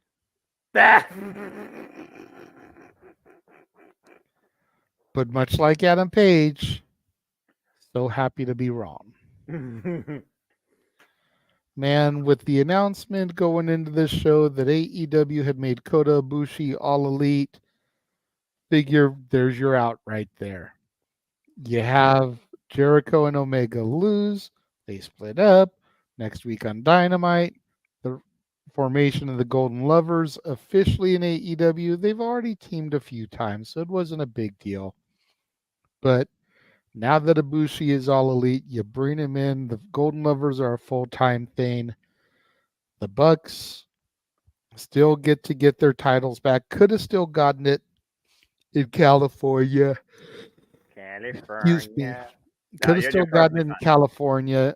And Jericho has once again been thwarted by the evil Don Callis. Like, it just seemed to right itself. But now it's going to be Omega and Jericho versus Ricky Starks and Big Bill. And you look at that on paper and it's like, there's no way Ricky Starks and Big Bill are going to beat those guys. Yeah, except what happened backstage at the scrum might be a different Even story. still, you've got Kenny Omega, who is arguably one of the top 5 in the world right now. Damn right. You've got Jericho, who is a bona fide living legend in the ring. At 52 years of age and 30 plus years in the game. Ricky Starks may be absolute. Ricky Starks may be the future. But Jericho and Omega could also be running for that Grand Slam. Yeah. So, well, as I said, Chris Jericho has previously tried to go after the AEW Tag Team Championships with MJF and Sammy Guevara. Fell short. Kenny Omega's already been a AEW Tag Team Champion with Heyman and Page after they beat your boys that see on the Jericho Cruise in 2020. And 20. But yeah, this match was, I'm just going to call it as I see it because now BTE isn't even on anymore. It was the disintegration of the Elite as we know it. The Young Bucks pulled out all the stops to try and destroy Chris Jericho. Keep in mind, folks, Chris Jericho attacked the Young Bucks father during the very first few days of AEW Dynamite 2019 when the Elite, with Cody Rhodes, were fighting Jericho's group, the Inner Circle. And you could tell the Young Bucks didn't really want to fight with Kenny Omega, and Kenny Omega didn't really want to fight with them, nor, see them like bludgeoning Chris Jericho. Kenny Omega was the split fighter. The star of this match was Kenny Omega. And it's been that ever since Don Callis turned on him and screwed driving him in the head. Kenny Omega is the biggest element to this whole entire world, in my opinion. And I stand by that. Okay? So the fact that the Young Bucks were low-blowing him, kicked him in the uprights, they used Jericho's Judas Effect against him. They used the One-Wing Angel against Kenny Omega to try and beat him. Shows how far the Young Bucks were trying to prove a point that Kenny Omega called his friends bratty, immature children, and some other adjective in there. Again, Kenny Omega's words, folks. Just put that in context, not words of fans. Though some fans might say that. Again, depends on what you read, what you believe, what you see, what you know. But as we saw towards the end, they focused on the Judas Effect arm, rendering that weapon useless. And Chris Jericho ate a super kick party, as you do in a Young Bucks match. And we fought at one point. I just heard the subtle sigh from you and James when you fought the Young Bucks one with the BTE trigger. That's one of them so many matches, including their last match on Wednesday prior to the pay-per-view. 2 9/10 on Jericho. And I just heard James what? As this match continued down the line, you saw that Kenny Omega intercepted the Young Bucks from doing not only the Meltzer driver, but I think also trying to, I think he said he was going to break Chris Jericho's arm. And he took him over. And then the pinnacle moment of the match, Jericho prone, a Young Buck prone, Kenny Omega, choose your fate, points the trigger at the Ocho. He goes at him, nope, goes off the ropes to Nick, nope, and goes back, and then bang to the back of the Buck. Kenny Omega has chosen his side and went to town on both the Young Bucks. And again, this was the point where the Young Bucks took advantage, cheated their way, to hit with Roman Angel wasn't enough. At the end of the day, what happened where I literally was not even counting, I just was literally boasting. He hit one of the Young Bucks with Roman Angel, cover 2, JJ was right. And the Young Bucks threw a fin and threw their shoes into the crowd. Someone got some great souvenirs and walked off. And per Brandon Cutler, the Young Bucks are taking a bit of a hiatus. Please respect their privacy. And BT is no more. It is now being the Dark Order. But yes, Chris Jericho and Kenny Omega now have a chance to become the AEW World Tag Team Champions. But Jericho is going to go in less than 100% if he tries to call a shot sooner rather than later out of vengeance after Big Bill and Ricky Starks assaulted him after his scrum appearance. So again, a little further storytelling there, right there. And as we heard from the Ted Chance, they talked about how, again, we are just two individuals that formed a team. Well, funny enough, you got two individuals that formed a team as well on the opposite side. It's just that the other two are former AEW World Tag Team Champions. Something that Ricky Stark's been unable to accomplish, and Big Bill has never had a chance to go after.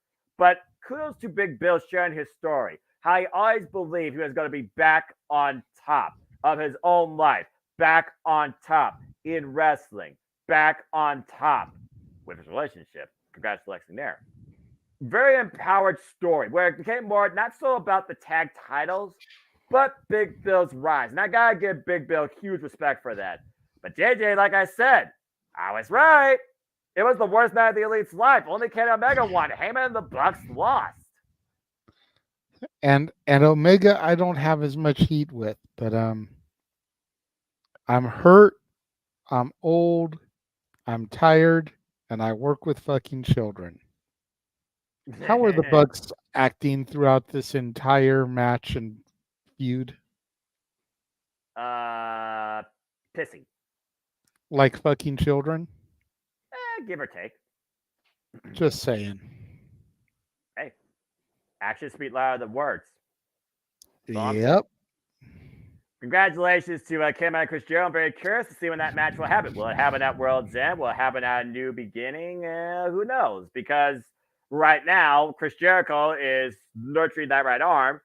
Ken Omega, he's probably got a lot to think about right now. Like you said, Jericho, Kota Ibushi, Don Callis. And who knows what else is on his mind after losing out on the AEW World Championship against MJF, where he not only lost the longest reigning moniker, he lost a chance to become a champion again. Also, a great 30-minute classic on Collision, but I digress. Long Island, New York would be good. Yeah. But in a couple of weeks, the TNT title may be decided in Montreal, Quebec, Canada. Why not have the Canadians call their shot in Canada as well? It's not a bad idea. It's not a bad idea. Renee Paquette, just saying, it's not a bad idea. Big things have happened in Canada. Let's not forget, Orange Cassidy won the WNS Championship for the first time ever in Canada. Big things have happened in Montreal, Canada. Particularly, yes, you are right. Particularly, this is the month of Survivor Series, and I could be wrong, Noah. You know, my memory ain't what it used to be. Right. But I believe there was a historical event that happened at the 1997 Survivor Series, which took place in Montreal, Quebec, Canada. I think you're right there. I know it was the late 90s. Yeah, I believe that there was a heartbreak kid and even a Hebner. About to say, there's a referee to talk about there. That's always the friggin' butt of controversy. So you have Omega and Jericho with girl Hebner, Aubrey Edwards, who always referees Jericho matches anyways. Yes. Versus Big Bill and Ricky Starks. Oh, no. Oh, yes. You know exactly where I'm going with this. In Montreal. No. The question is since she always runs with Jericho in his matches, does she screw Jericho or does she screw Big Bill and Ricky? I think it depends if Jericho or anyone lays their hands on the official, because Aubrey will point at you, say it was two, and shove you back. Respect the integrity of the Zebras, damn it, but I digress. What are you trying to set up here? I don't want to call that. No. I just booked it. No. No, in the words of Captain Jean-Luc Picard. Make it so.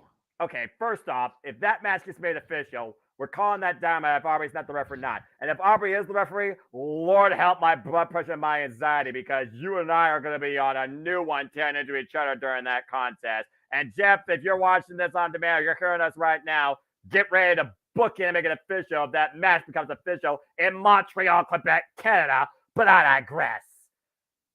Anyway, congratulations, Kenny Omega, Chris Jericho. Curious to see if they capitalize on the opportunity, and if so, where and when, and will be over a Canadian dollar. But I digress. Call back. Anyway, In other news, we learned the roster will be elevated as Will Ospreay will become officially All Elite next year. Congratulations to him. I'm very curious to see though how that affects his New Japan remaining obligations, considering he's challenging for the IWGP United Kingdom Championship at Wrestle Kingdom on January 4th against Jon Moxley and against David Finlay. Talk more about that later. As we talk about the stir of the night, and again, the match is made official, it was time for the main event. Storytelling against the ultimate counterpuncher, JJ. The devil you know versus the devil you don't. Is the devil truly on another level that surpasses the, in my opinion, ultimate proverbial counterpuncher of the business? It was, and yes, folks, that's not Photoshop. Why initially it was Adam Cole and Jay. I still can't believe Adam Cole was coming out to the ring and was about to willingly do this. What the hell, man? You crazy. As he rolled up in an ambulance with a stone cold demeanor, it was MJF versus Jay White. And what I have to say was probably a 30 to 35-minute, heavily physically taxing, mentally challenging, first time ever 1-on-1 encounter. What's your take on this, JJ? I'm curious.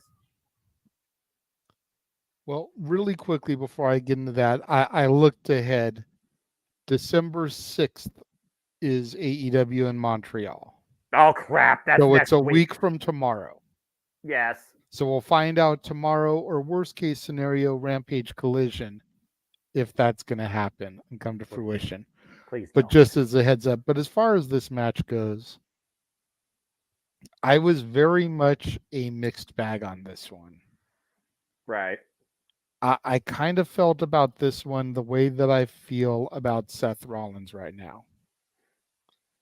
If the injury was legit, if MJF is going to have to take time off, which it seems like may need to happen, although he's committed himself to performing at World's End, then he should have dropped to the bout. He should have lost to Jay White. Mm-hmm. I've been a fan of Jay White since I first saw him on my AEW TV screen.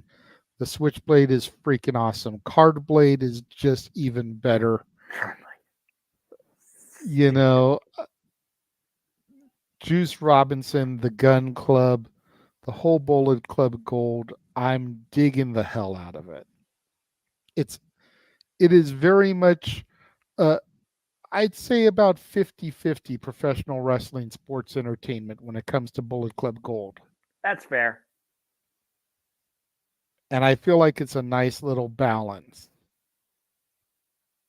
But I mean, you had Jay White going into this, never pinned, never submitted.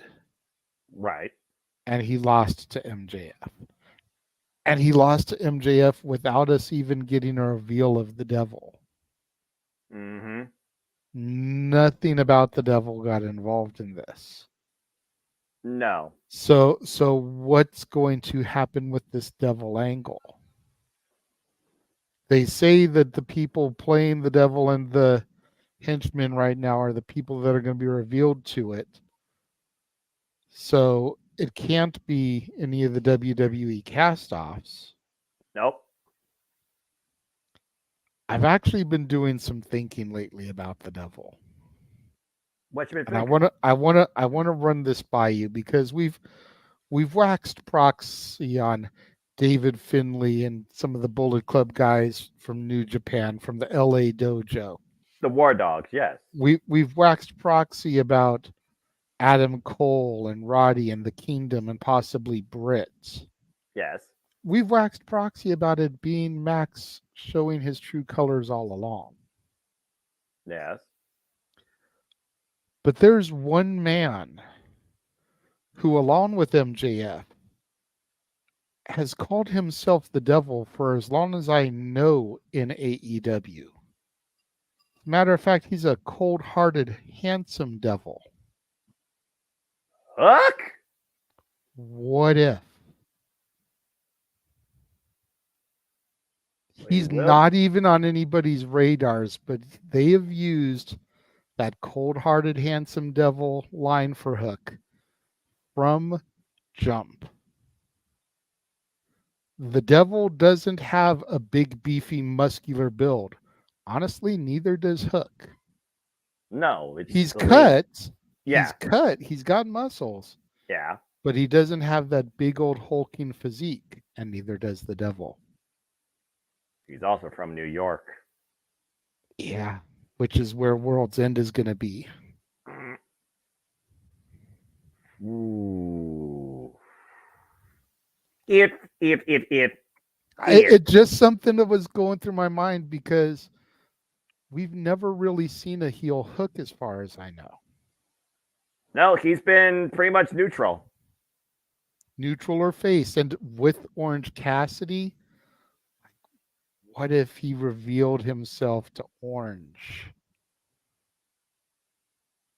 Orange probably would not know how to handle that. What if Hook, Orange, and the best friends are all part of this? I do remember Think the of best. the numbers. Yeah, that's the well. 1, 2, 3, 4. That's 4. You still need a fifth. Stat. I think none of those devils have a big build though, or the minions. I don't think. Uh, well, it would definitely give Hook a character. That's for sure. It But would give all of them except for Orange a character, and it would give Orange an elevation. But wait till they can't be willing to do that and risk that because Orange is probably a top babyface and merch seller. Gotta pull the trigger at some point. I'm just thinking out loud, bro. It's very. I'm just thinking out loud. And Daniel popping into the room. What's up, Daniel? Hey, Daniel. Good to see you, brother. Again, the cold-hearted, handsome devil. The devil you know versus the devil you don't. Is the devil truly on another level? And is the devil after MJF? Or is he after Adam Cole? Or is he after both? Or is he after Samoa Joe? Because let's not forget, the last time we saw the devil, we heard that auto-tuned laugh when the three men were in the ring and MJF made the deal with Samoa Joe. And it's inevitable, no matter what, we're getting MJF versus Samoa Joe at World's End. That will be the final match. Because it's going to be the main event. You know it's going to be the main event because it's MJF's hometown. That's going to be the final match, pay-per-view match of AEW's 2022 year. It's got to be the World's End and some sort of new beginning, but I just don't know what omen it's leading to. And your theory is something to think about. Because there's one thing I can't deny. 2023 has given us more unpredictable, what the F, anything's truly possible moments ever in the history of this business. I don't give a damn what you tell me, what this year did, what this year did, what this year did. 2023 has black holed a bingo card into oblivion, all right? That's four-dimensional shit right there. It's just really crazy to me to think about who, at this point in AEW, could have 4 Kimball accomplices to go after MJF, be a real threat, and take the AEW World Championship before the inevitable bidding war 2024. And whether or not that includes MJF or not, that's all speculation. Stay tuned for Open Mind Net. That will give you the concrete truth and facts when we learn about them. Because seeing is believing, not basically what you hear in reporting. Thank you. But yeah, it's one of those things where it's like, I don't know. And the fact that AEW is involved in Wrestle Kingdom adds further disbelief about, like you said, Bullet Club and Jay White right now. He has new direction in the Continental Classic, because for those that don't know, Jay White lost. But he right now is in the Continental Classic, formerly involved in 4 G1 climaxes, and he's on the board with 3 points. The second match will be against Swerve Strickland come tomorrow. One of those men's getting a goose egg. I'm calling it right now. But again, it's not too far-fetched. But I will say this. You say pull the trigger while it's hot. You got to do it when it's best. If they don't pull the trigger on this double angle and reveal the double at World's End, I think they truly are going to miss the mark, because you need to end the year ushering in a new threat. And the devil right now is your biggest threat, because MJF's become our tweener, become our scumbag. And he proved that here, as with a bad leg, he kangaroo kicked. Crazy son of a bitch. he elbow dropped on Jay White on the floor on the collapsed announce table. By the way, JJ, I think that was the dumbest thing MJF did in this match. I'm just saying. He was going for a Tomacita. He failed at that. Countless figure four leg locks, dragon screw leg whip. Still, that move has to suck. A callback. I think you pointed that out. That he was doing Adam Cole was doing the towel thing with the shirt. Said what Cody did, or excuse me, what MJF did to Cody back at Full Gear 2019 when Chris Jericho was defending the World Championship and Cody was in a world of hurt with no escape. But MJF made his way, found his escape. Adam Cole almost cost MJF 2 times here. The Ring of Our World Championship behind the red's back, miscued bump. The 100K Dynamite Diamond Ring, but MJF was able to get that back. And fighting from underneath all the adversity, all the shenanigans, all the possible enemies, including the Gun Club coming back because they were ejected in the early going. It took a 100K Dynamite Diamond punch to finally put Jay White down for the 3 count. And I know people have mixed thoughts about that. So, Devil aside, not being teased or showing his ugly face that night, let's look at this match. Like you said, it was Jay White's first ever loss in AEW, and he was pinned. How does Jay White bounce back from that? The ultimate counterpuncher got counterpunched by MJF and Adam Cole. It's one of those things where I think you look at this match and some would say it was overbooked because it took all this for a broken man, let's be honest, he was injured, to still beat Jay White and come out with the championship. So was it overbooking or was it maybe just putting too much into a story? Because, again, the AEW World Championship was the story of the night as he finally claimed his Triple B after a month and a half being held hostage by Jay White. It's almost one of those things where I get on the case about WWE sometimes and the slow, dragged out, overplayed, but repeated storytelling in the result, where the Bloodline always holds the championship, not Roman Reigns. There, I stand by that. I look at AEW, I look at this match in particular, and I kind of got the same vibe from that. But I think the thing that kept me going here was the fact the match kept going, kept challenging MJF, even though Jay White was firmly in the driver's seat. It was a different execution, a presentation, in my opinion. And there were so many different layers with the past, thinking about previous Full Gears, Adam Cole and MJF's relationship, MJF and Adam Cole, their friendship, Adam Cole and Jay White and their past relationship. It's one of those things where I thought this was unique booking, but again, I'm not the booker. And it was a little bit overkill, to say the least, but it tested MJF a different way versus what I've seen in the past. And I think that speaks values towards the character being presented with the AEW World Championship now that MJF has officially met 1 year.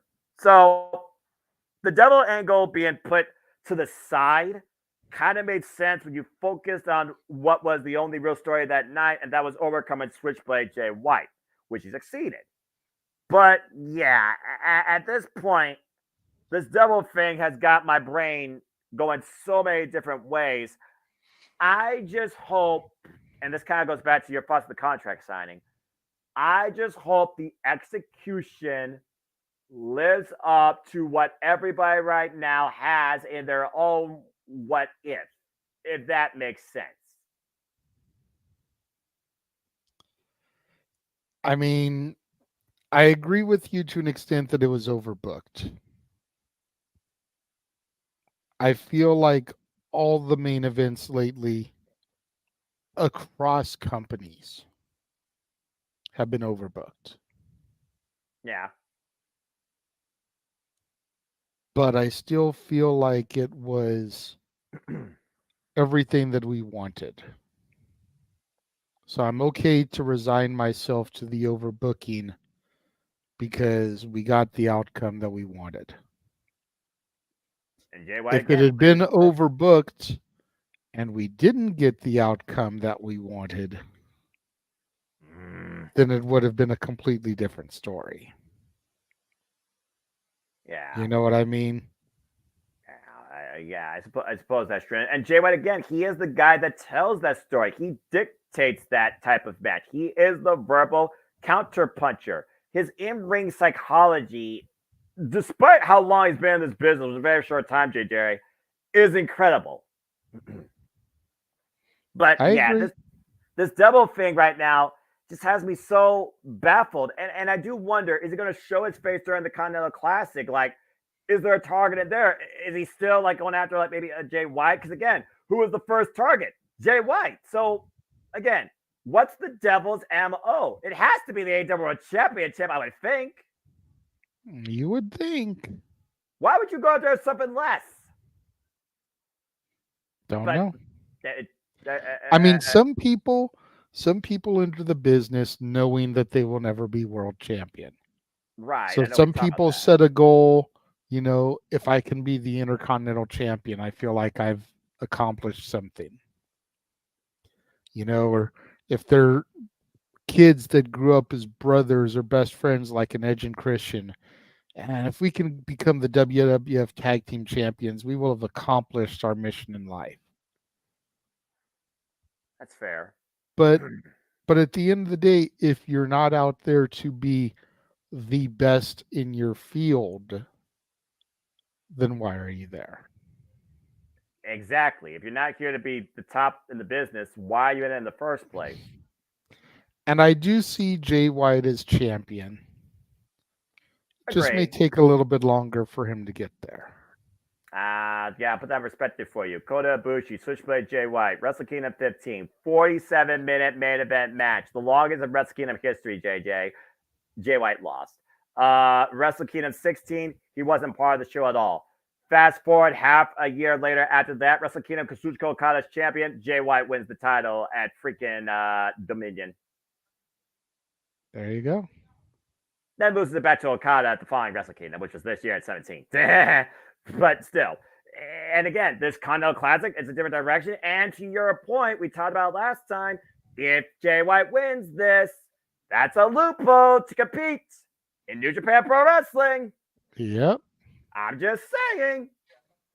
Well, that being said, it was quite a unique show where I really feel like Full Gear again still feels like for me the reset point in AEW, despite the fact we got World's End.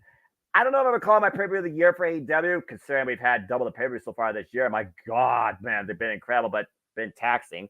But overall, I still enjoyed the show, and definitely was the story of the fall of the elite, for being perfectly honest. But JJ, what was your final take of AEW Full Gear? I felt like it was a solid show. I'm not saying this in a negative way, but I felt like it was 10 pounds of monkey crap in a 5-pound bag. In the fact that I feel like it was a little bit overstuffed. I do wish Tony would trim down some of the matches he presents. I mean, in comparison, Survivor Series, which we're going to get to next, was a 5-match card. Yes. And filled 2 hours and 50 minutes of a 3-hour show. Yes. With 5 matches. Yes. Takeover, basically.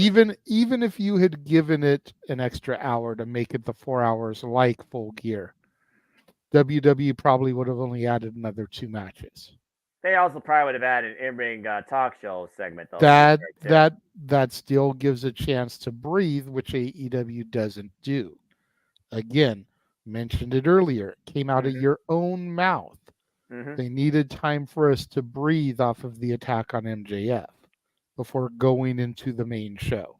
That was the only time I do think they did need to breathe, though. But yes, you're right, because it was telling a story. They need to let us breathe more. The biggest issue with AEW, I've said it before, I will say it again. I will die on a hill with a stake of holly through my heart saying it. Jeez.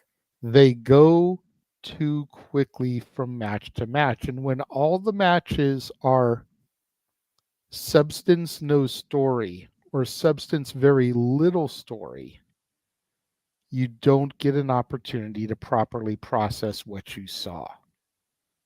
Sometimes you need that break. Whether it's a 5-minute in-ring promo or a backstage segment or we're coming here next pay-per-view, thing. Or DraftKings. Or DraftKings. Which they did do. Or a superstar video vignette, which I have said multiple times on my show that ever since AEW got crushed by my NXT, Hmm. they've gotten a lot better in their video packages. They're starting to let us know who some of these people are and why we should give a shit about them. So you do that between some of these blood feuds. You give us a 5-minute video package about Swerve and Page. You give us a 5-minute video package about Omega and Jericho versus the Bucks. You give us a 5-minute video package on how the teams in the ladder match got to that point. And it gives us a chance to breathe from what we just saw. It gives us a chance to process it so that come the end of the night, we can remember some of the stuff. And it's not just a greatest hits highlight reel of the evening. We can actually properly remember and regurgitate and dissect what we saw when we go to talk about it with our buddies. That's fair. They also did all those video packages, to your point, not just in the countdown before the show. They did those video packages during the pre-show hype, during the literal buy-in. So to your But they point, need to not do it as much during the pre-show hype, especially yeah, if they're going to do 0-hour matches. yeah. They need to spread them out throughout the actual show. I see what you're saying. Yeah, I see what you're saying. And at one point, I remember that they actually did used to do that. Excuse me, for the bigger matches with the bigger story. I go back to MJF versus Cody Rhodes at Revolution 2020. That was like one of those video pads I remembered. I mean, hell, the very first show, AEW Double Up 2019, they literally did a video package on all the biggest matches. It's kind of interesting to see how they have stepped away from that, but maybe it wouldn't be a bad idea to bring that back, to your point. And also, I think Taz would probably like that versus Excalibur always going to DraftKings because he's like, yeah, go ahead, talk about DraftKings. Don't give a fuck about them. Because I think Taz is ready to go drink before hearing DraftKings for the sixth time. If nothing else, DraftKings get fed down our throats more during these shows than anything else.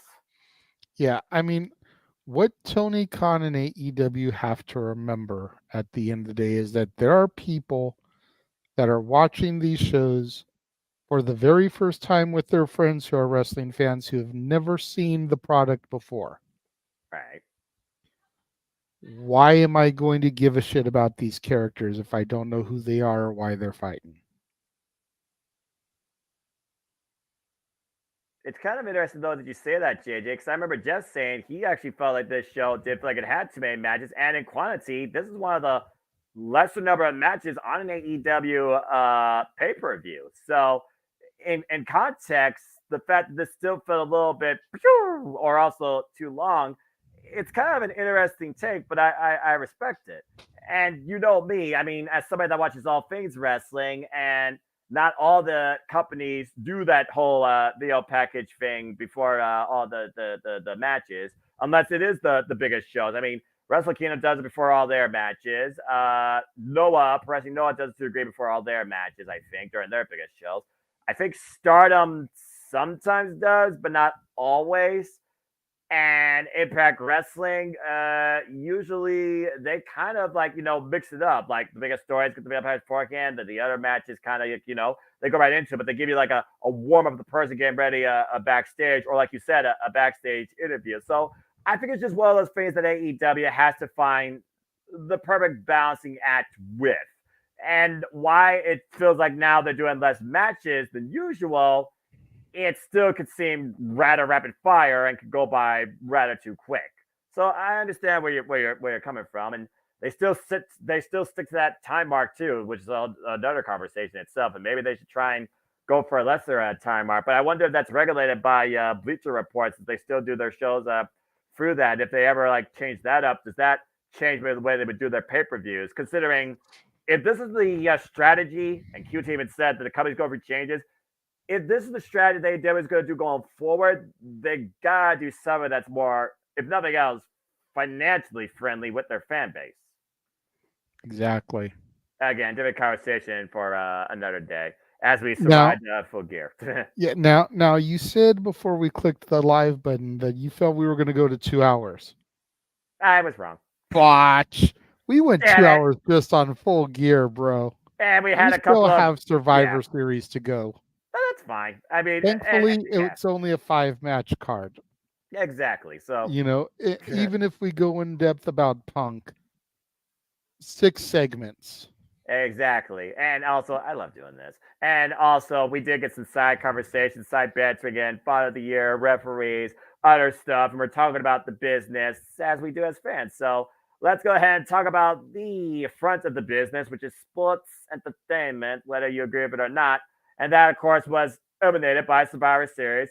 War Games. So here we go. And yes, as JJ alluded to, this card was literally 5 matches from the Windy City of Chicago in the United States All-State Arena. I always get the two confused. I forget what arena it was. It was Allstate Arena, the former Rosemont Horizon. Yeah, thank you. I almost said Rosemont, but I was like, wait, that's a little bit too old. I mean, crypto kiss my ass. Stable Center always for life, but I digress. Yeah, exactly. It's the same thing. Calling it Rosemont, calling it Allstate, calling it Staples, calling it crypto. It's the same thing. They all fall in line with each other, but I digress. All right, let's go ahead and briefly talk about our opening contest. It was the women kicking things off in War Games, and it was Damage Control versus Team, let's call it Belair, since really this goes back to Becky Lynch and Bianca Belair being confronted by Bayley in the first place. You could honestly call this Bayley versus Becky, since they were the first two that started on each side. And the fan vote, I can't believe you fans freaking did this. What the hell were you thinking? They gave the babyfaces the advantage. Shocking to nobody, I know, right?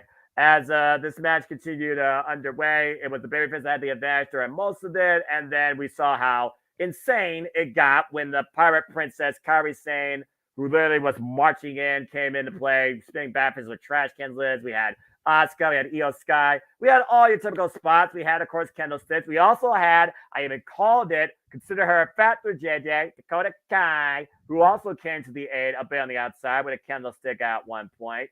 And then the key story here, I know we always say, can they coexist? And we fucking puke in our mouths, but let's be honest here. We were really wondering if Charlotte Flair and Becky Lynch were going to implode or coexist. And that embrace of adrenaline, it felt like, considering this was Charlotte Flair's first ever War Games, proved it. At the end of the day, there's two things to take away before you talk about moments. Bayley took the damage. Even Kairi was taken away by that. Now, I don't know what that means for Damage Control's future, but I do think changes are coming forward for Damage Control. And at the end of the day, the babyfaces won, getting their comeuppance against the person that started it all, Bayley. Damn. A fun match, though, to say the least. A good way to kick off the show. And also, before you say anything, Io Sky, you're fucking crazy. Go ahead. I don't know what else I can say than what you just said. It was a good match. It was surprising that the babyfaces won, because we've talked about for the better part of the year Damage Control being damaged goods. Yes. And with the infusion of Asuka and Kairi Sane in the last month or so, you would have thought that would have changed the dynamic up a little bit. Mm-hmm. But it still was business as usual. Damage Control, damaged goods, defeated. We didn't play up the whole Becky and Charlotte couldn't get along. We couldn't expose Shotzi as the weak link. As much as I love her, she was so out of place on that team. I agree. We couldn't have the egos of Becky, Charlotte, and Bianca cost them self-destruct. We went the safe way, the predictable way, and Bayley ate the fall. And I'm curious to see what's going to happen on SmackDown this week, and if we're going to finally pull the trigger on Bayley being excommunicado from Damage Control, or if they're going to figure out a way to keep the ball rolling a little bit longer until maybe Rumble time. Have keep Bailey in the group and have Bailey be who accidentally costs Io the title. And then Ooh. when Bailey and Io are in the Rumble, have Bailey accidentally eliminate Io so that we can get to Bailey versus Io at WrestleMania. Because Bailey deserves a WrestleMania moment. She won't That be the main event, no. but she deserves a Mania moment. But considering she hasn't had a moment for how many years now? Just saying. So, and could you imagine if Bailey is turned face by Mania and Bailey walks into Mania with Charlotte and Becky, 3 of the 4 horsewomen, to take on Io, Asuka, and Kairi? Well, considering my friend Eric rather see Io versus Asuka versus Kairi at some point, his Joshi Pro wet dream in WWE main event at WrestleMania for the title, it seems. They're all on United Front, so that ain't gonna happen, brother. That's a much more realistic possibility because at the end of the day, I don't think they really give a damn about this women's championship on SmackDown. I think they give less of a crap about more about this title than they do the Raw one, if we're being perfectly honest.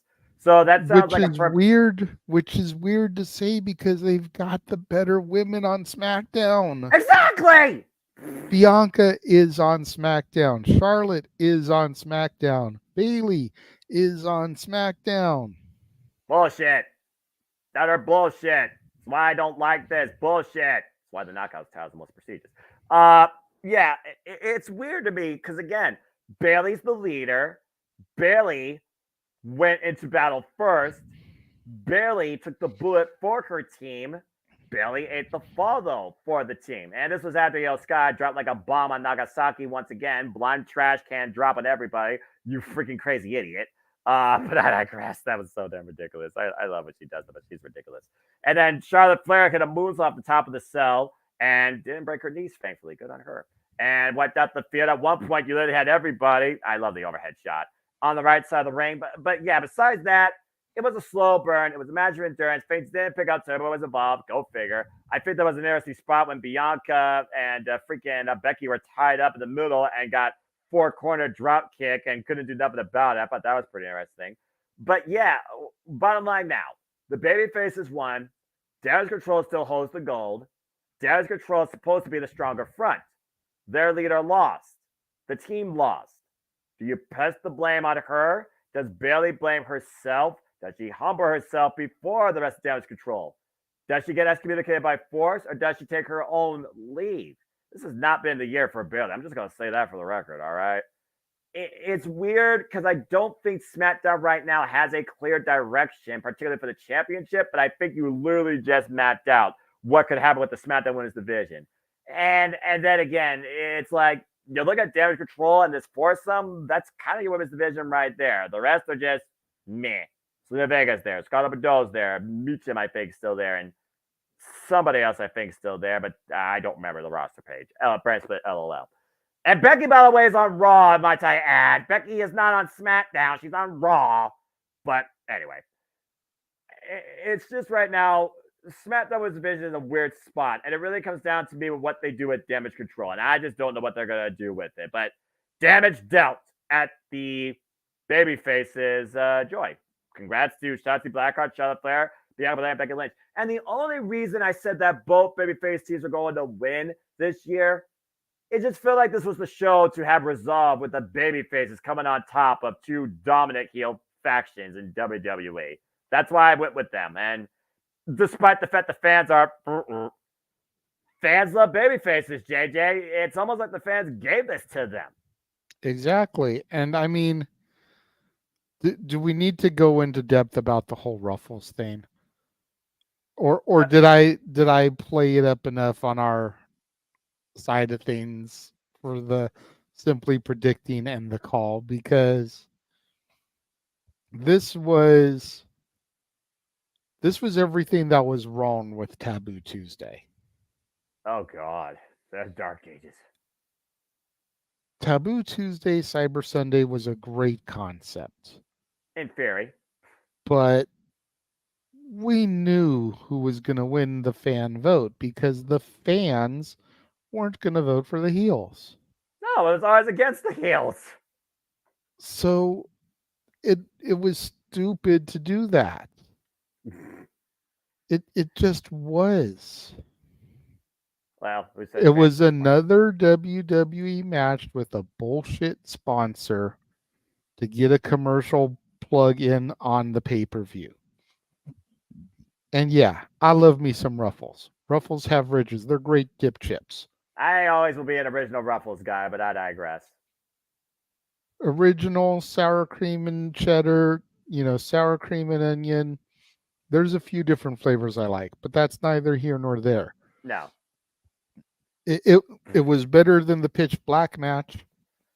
It was better than the cinnamon toast crunch catastrophe. Let's not go down that road. But that's a very low bar that was set I to was have say, to improve over. It took the words right out of my mouth. And speaking of Ruffles, I know you just got done talking about it. You want to stop talking about it. Come on, dude. You know we have to go backstage because it did feature one of your boys, one of your favorite returns, even though it was a conflict over at Bag of Chips. And now we learn what the this better not come on TikTok, by the way. Screw you, Generation C.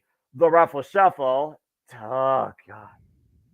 Has our truth returned backstage with the Alpha Academy and a big bowl of chips and pretty deadly. You don't mess with a big man's big bowl of chips. And that's it. Hey, our truth, welcome back. Timeless. You're timeless in your own right, but you're still crazy and you're a lunatic. That's what's up. Damn Our truth is more of a national treasure than Nicolas Cage. I said it. Damn.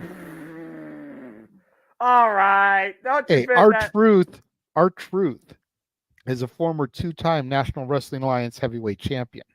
Can Nicolas Cage say that? No, even I know that. All right. Can Nicolas Cage say he's a 2-time Best Actor Oscar winner? Yeah. Yes. He's not? Wow, that surprises me. Nicolas Cage seems like he should be a bigger name. Huh. But yeah, I don't watch movies. I don't even know half it. Wait, Nicolas Cage. Why does that name does sound familiar? I feel like I've probably seen maybe one movie with him in it. Yeah, someone IMDb movies in the chat, and maybe I'll actually acknowledge it if you're right. I don't know. I don't watch movies. Damn it. I do watch wrestling, and this right here was a battle in the name of Pride and Lucha Libre, as these two had a great exhibition. That's really what this was. It was Dragon Lee versus Santos Escobar for the first time ever in WWE, and JJ, we said on City Predicting, this show felt like a 2-match show, but the other matches, they did what they had to do. They came out, they showed out. This was some good Lucha Libre action. There was some risk taken here. Some of them even tried to rip the mask off of Dragon Lee, but at the end of the day, dude, you even said it yourself. Santos had to win here, or he was down the water. Absolutely. That's why the match got changed. I've said it before, I'll say it again. You couldn't have Carlito lose his first PLE match back in 13 years. And you couldn't have Santos lose his first major match after turning heel and going down this new path. Yes. So you pull the trigger, you attack Carlito, you get him out of the match, you put Dragon Lee in there who can eat the L, take the pinfall, and not have it damage him because he's still pretty new to the SmackDown roster. It's not going to stifle his growth. No. He put on one of the best SmackDown matches in years a week or so ago against Axiom. It is not going to hurt him whatsoever. Mm-hmm. And now Santos has the momentum to keep pushing. And especially if we're going to get Legado del Fantasma versus the LWO. Calling it now. WrestleMania. Humberto and Angel are supposed to be getting brought back to be part of the new LDF. You've got Cruz del Toro and Joaquin Wilde and Zelina Vega to stick with Rey and Carlito. For now, you've got Dragon Lee that can go over there.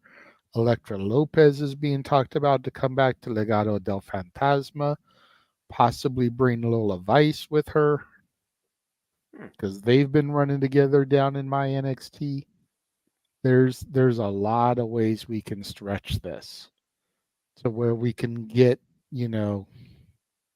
a good WrestleMania feud going out of all this. And Bad Bunny makes a special appearance on commentary.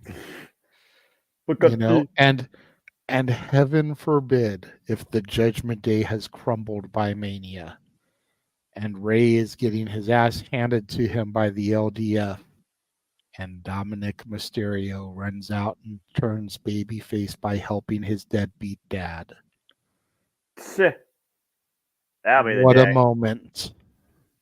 That'll be the day. I'll say that now. What a moment.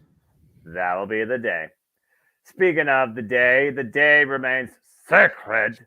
As of course, following this, we had the reigning, defending Intercontinental Heavyweight Champion, the Gunther, defending the gold and the sacredness of the sport against the Miz.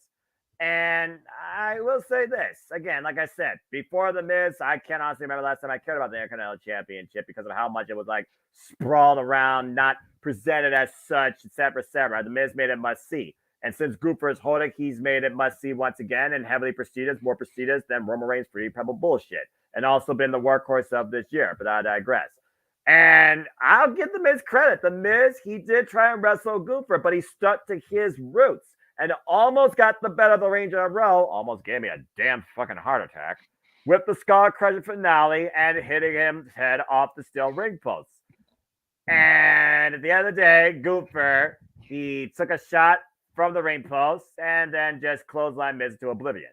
All it took, though, was not the power bomb, but the power bomb led to the finish with that ridiculous high angle Boston Crab as he further exaggerated the Miz's lower back. Game effort by the Miz, but there's a reason why Gunther is the champion in WWE and still remains to be. Who's next to oppose Darling Guerrero? Can anybody dethrone the Intercontinental Champion?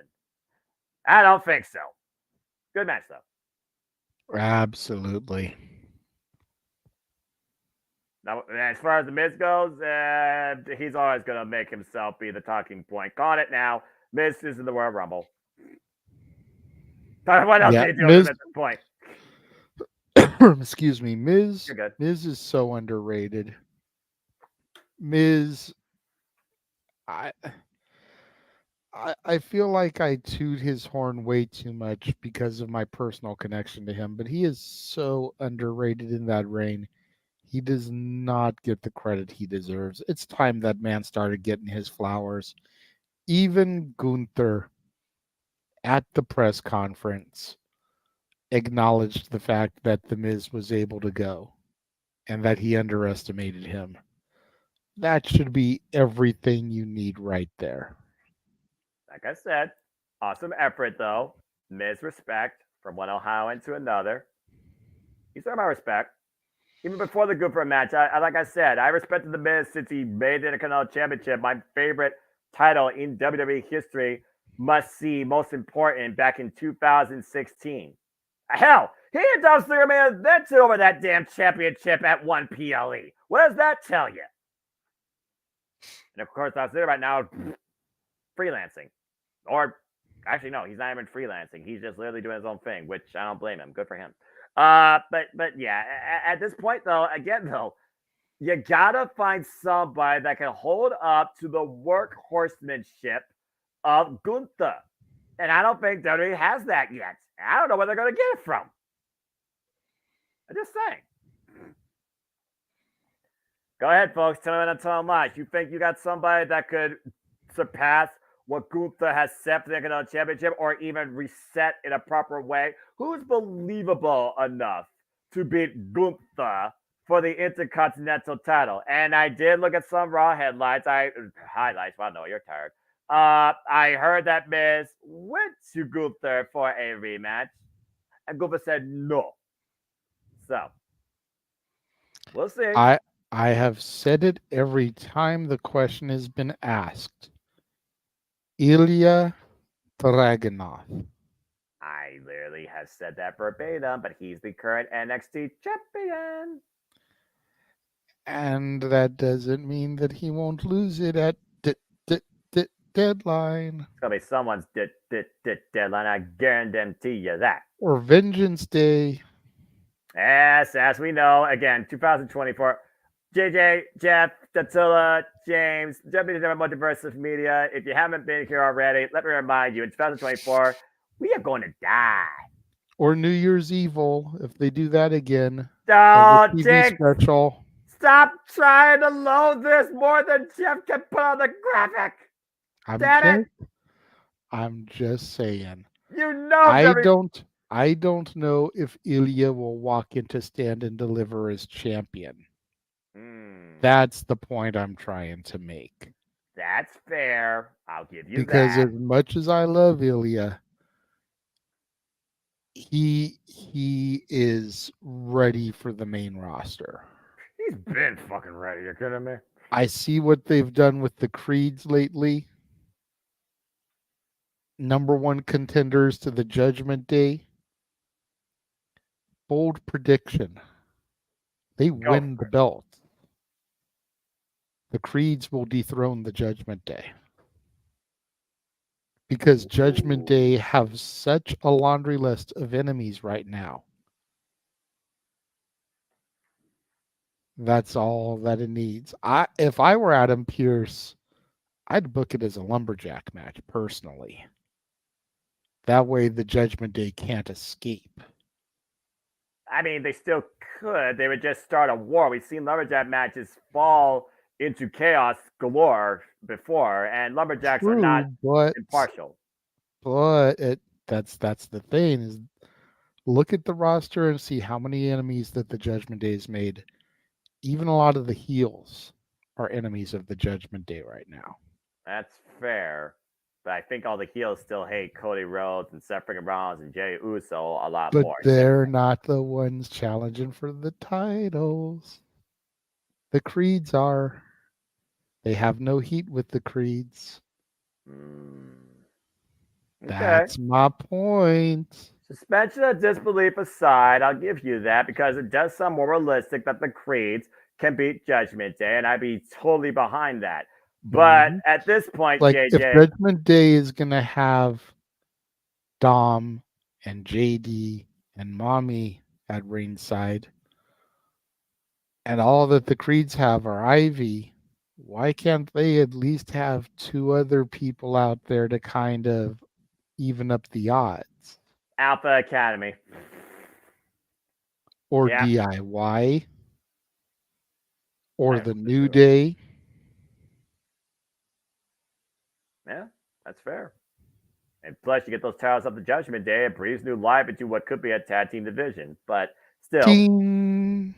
big, big, big, big, big, big, big, big, big, big, big could be. And at this point, I'm not even going to say could be. I'm just going to say who, if, can actually make sure that Mommy is not on top because you want to talk about obvious results. Did anyone actually believe that Zoe Stark was going to beat Mommy for this, what they call it, the Women's World Championship? Names, LOL. I The mean, Raw Women's title. yeah, let's go with that. Thank you. Thank you. Your Creeds being Judgment Day is a more realistic possibility than anybody right now on the Raw Women's division in a one-on-one match being Mommy for this title. That's why I don't think anyone on the Raw roster is going to beat Mommy for the title. Then who? That bitch. You're really holding out for that. Just like you held out for Chris Statlander to take the TBS title from her. All right. She debuts in the Rumble, just like I said from the get. She wins the Rumble, and it's Mommy versus that bitch. Bitch humbles a mommy. There's the headline for you. Okay, so that being And then said, over on SmackDown, I don't think Io's going to make it to Mania as champion. I still don't. I'm not I sure don't who will care. take it from her. Yeah. but I'm calling Mommy versus Jade at Mania. But how does that work with Elimination Chamber? I wonder. You just feed her basically the Raw roster again, and she just comes out still with the championship? Because Elimination Chamber has to dictate, in my opinion, one of the women's titles. It has to. Exactly.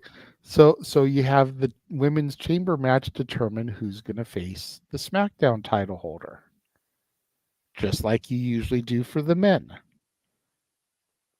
The winner of the Rumble gets to pick their challenger, or pick who they're going to challenge. Excuse me. Right. The chamber gets the other title. But the thing is, though, the SmackDown Women's Division, you almost have to put Damage Control in there as an insurance policy or just to fill the pots. Well, again, you've got Charlotte, you've got Bailey, you've got Asuka. There's half of it right there. Exactly. It's almost like Damage Control You've is got fighting. Io. Huh. You've got Zelina. Yeah, I suppose that's true. Selena could fight for the. She's still got a snowball chance in hell, but yeah, that's in her body. Again, we thought she didn't have a snowball's chance in hell at Backlash either, but she held her own, did she not? She did. It was her hometown, but she did. Yeah. We knew she wasn't going to win, but she held her own. She can be that Shelton Benjamin in the match that gets that holy shit spot. That's a high bar to try and set, but okay. I'm just saying, you think about the matches and there's always that one spot that's like, holy crap. Yeah, that fair. Can be Zelina's role. And Montez Ford, freaking Spider-Man off the top of the chamber, looked down, just dropped on everybody. I still remember that spot we called this year. That was so damn good. I still think he should have won, by the way. And there's your other one. How did I forget Bianca? Oh, yeah. Duh. She won the chamber this year. Mm-hmm. Or, wait, was it this year? Yeah. Yeah, because Mommy won the Rumble. No. It was Asuka. Remember, it was Asuka who won because Bianca was already champion. Yeah, Bianca was the champion. Bianca won last year. I'm sorry. The years went together. Okay, sorry, folks. Botch. Anyway, but yeah, in my opinion, you really gotta start building direction for both your women's championships for worthy challengers and believable future holders. And I think that's part of why they're not doing a main roster PLE in December. Reports I'm reading are saying that every bit of television is going to build to the Rumble now. So we may have matches to see if people qualify to even be in the Rumble. That'd be a first in a while. We've got plenty of time. You're going to have your regulars that you know are going to be in there. Cody declared himself. Randy, LA Knight. These guys will probably declare themselves. Yeah, I can see that. But somebody like Chad Gable, qualify. Yeah. Bronson Reed, qualify. Qualify. Ivar, qualify. Qualify. Gargano, Ciampa, qualify. Montez Ford, qualify. Exactly. I want to see that. I want the Rumble to matter. I don't want it being this guy but put himself in the Rumble on the buff. Fuck that shit. Earn your spots. And save about 5 spots for surprises. Yeah, exactly. Rey Mysterio just had knee surgery again. If he's healthy enough, have him return at the Rumble. There's one. Boom, he confronts Santos Escobar. They eliminate each other. That's how you build the match for Mania. Just saying. What's up, Walter? Good to see you in the chat. Always Mr. Reliable, and I see what you simply did there. And again, your keyboard I still see is messing with you. Her, botch. It's all good, man. Appreciate you. We'll see you on open mic night. But yeah. The Rock. Surprise entry. That's bold right there, considering what they're trying to do. Surprise entry. Okay, that was extremely bold. I mean, but he did come out number 30 in 2008. So I mean, I guess weirder things have happened. Is it really that bold? I mean, dude just had a 2.5 month run in the company out of nowhere. Granted, Eh, Hollywood was on strike, but is it really that bold? maybe not. I guess. I mean, you need that star power. You got to build into the rumble. So I mean, you gotta have that holy s moment when that person comes out and uh, Cena. That be one, especially if he delivers so it's called when that's the problem. Paul Heyman's like, so Sikoa is in the Royal Rumble. Because he has that freaking draw or that freaking power backstage. Here's a question here. What happened to the matches where who wins is 30 and who loses is number one? I missed those. Kind of like what they did with Impact Wrestling's Call Your Shot Gauntlet. Yeah, I sort of remember that match to an extent, but it's almost like the suspension of disbelief. Like, number 30 should be a dastardly villain that's not going to do a lot of work, that people don't want to see in that spot. No, Mysterio. Number one should be the person that you think should be in a later spot, but has to run the entire field. It's almost like how you set that up, and with Hugh, that's the other thing. I think Cody should be number one. I agree. Cody won last year from number 30. He was the first one to declare himself this year. He needs to be number one. He needs to run the field. If you're going to do it again, you need to go from start to finish. Yeah. Number 30 right now, I think Dom would be a perfect person. Cowardly little bitch. Dom would be a perfect person. Solo would be a perfect person. Oh, Solo, I didn't even think about that one. Yeah.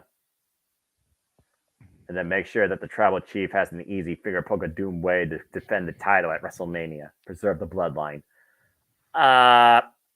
Yeah, I almost wonder though, should they make the qualifying matches like that particular qualifying match? Should it be brand exclusive? I know brands put out. I'm just trying to actually believe they're trying to create brands again. I know it's a long shot, but I'm just saying Triple H is doing stuff, and I'm actually trying to believe in WWE. But still, I definitely think that match should be a mixed field. Agree. I remember what they did that one year where they did the corporate rumble to see who was going to be number 30, and it was DX versus the corporation, and China won. Yeah. God rest herself. So you do something like that, you take 10 people from Raw, 10 people from SmackDown, 20-person rumble. Tribute to the Troops is too soon, but maybe you do it on like the New Year's Day episode of Raw. Yeah, I was thinking there because January really should be where we should know a good portion of the field that qualified, along with some that we already know is in it. If no one else, I'm going to call us now. Beginning of January, we should know at least 15 people in each rumble and not more. Agreed. And January 1st is a Monday, so you do it on there. It'd be the first Raw of the year. Who's going to be number 30 in the Rumble? That makes sense. And then that week on SmackDown, you can do it for the women. That way you don't have two of the same type of match on the same Raw. Yeah. Even though Raw is a 3-hour program, you just do one on SmackDown, one on Raw. Well, I guess we'll see soon enough if they truly find somebody else to be on top of Mommy in the WWE. It wasn't Zoe Stark's day, but game effort. And again, Rhea Ripley, she ran the field last year. She literally was from the beginning. So as far as her being involved in it again, it'd be just basically child's play. Let's repeat history. It's just a matter of who cost her. And maybe that is the way you set that up, but I don't know, considering the Rumble is before. She goes down under in Australia. And if she's not defending that town chamber, she needs some sort of opponent before Mania. Because I guarantee you, Rhea Ripley is going to have a presence in Australia on Elimination Chamber, one way or another, or at least she should. I like Walter's take here. The winners of War Games should be the only people that don't have to qualify for the Rumble. Hey, that's actually kind of fair. I like that. So Becky, Charlotte, Shotzi, and Bianca all in. Yeah. And then Jay, Randy, Cody, and Sammy all in because Seth is world champion. Oh, that's right. But what we've So also unless seen. unless Seth loses the title via cash-in to Priest prior to the Rumble, which I've said for a while, Seth's not making it to Mania either. You did But say if that. Seth loses the title belt prior to Rumble, then Seth would be automatically in also. But as of right now, he's world champion, so you've got 4 qualified for each. Cody declared himself. Have somebody declare themselves on SmackDown for the women. Boom. Everybody else has to qualify. In a perfect world, I would actually make me probably watch WWE, but the chance of that happening, Aaron Riff, quote unquote, highly unlikely in all likelihood. But hey, suspension of disbelief. Who the frick Yep. knows? Well, we've talked about everything except the main event match, Noah. So let's get into that. Well, that's the reason why we're here, right? Because it was War Games going back to 1987, established by Dustin Rhodes, if you will, and his son participated in the first time ever. But we also learned that originally the Viper was nowhere in sight. And our 2 starting participants, it was not Cody Rhodes, it was Seth freaking Rollins and Finn Balor. And we saw, of course, Judgment Day had the man advantage, and it played to their advantage quite a bit as a very pent up, angry, hostile Drew McIntyre waited to make his way into the ring quite later in the match to get his hands on Jey Uso. And then Dr. Steele came in and threw weapons into play. And Judgment Day had a plan they talked about. They said, stick to the plan as Damian Priest was captain. And that plan almost came to fruition until a bunch of people heard voices in their head and the song played and War Games was underway. And that's all I gotta say. JJ, take it away. Your thoughts on this match? War Games, Judgment Day arrived. A day of judgment descended upon the field, and the rest is history. Well, I definitely made my thoughts felt on Simply Predicting, but for those of you that missed it and the watch call, I'm still hesitant as if this was the right match to bring Randy Orton back in. You know, a man who missed 18 months of action due to a bad back, had surgery. Doctors told him he should never compete again. Right. And his first match back is the unpredictability of 2 rings and a cage surrounding it in war games. Not sure that was the best call, but he looked to be in peak condition. Physically looked the best that I've ever seen him. Looked like he hadn't really missed a beat, man. He came in there, did those clotheslines, hit that scoop power slam, Ridiculous. set up the elevated DDT. Then we had the spot where all members of the babyface team hit the elevated DDT onto the Judgment Day.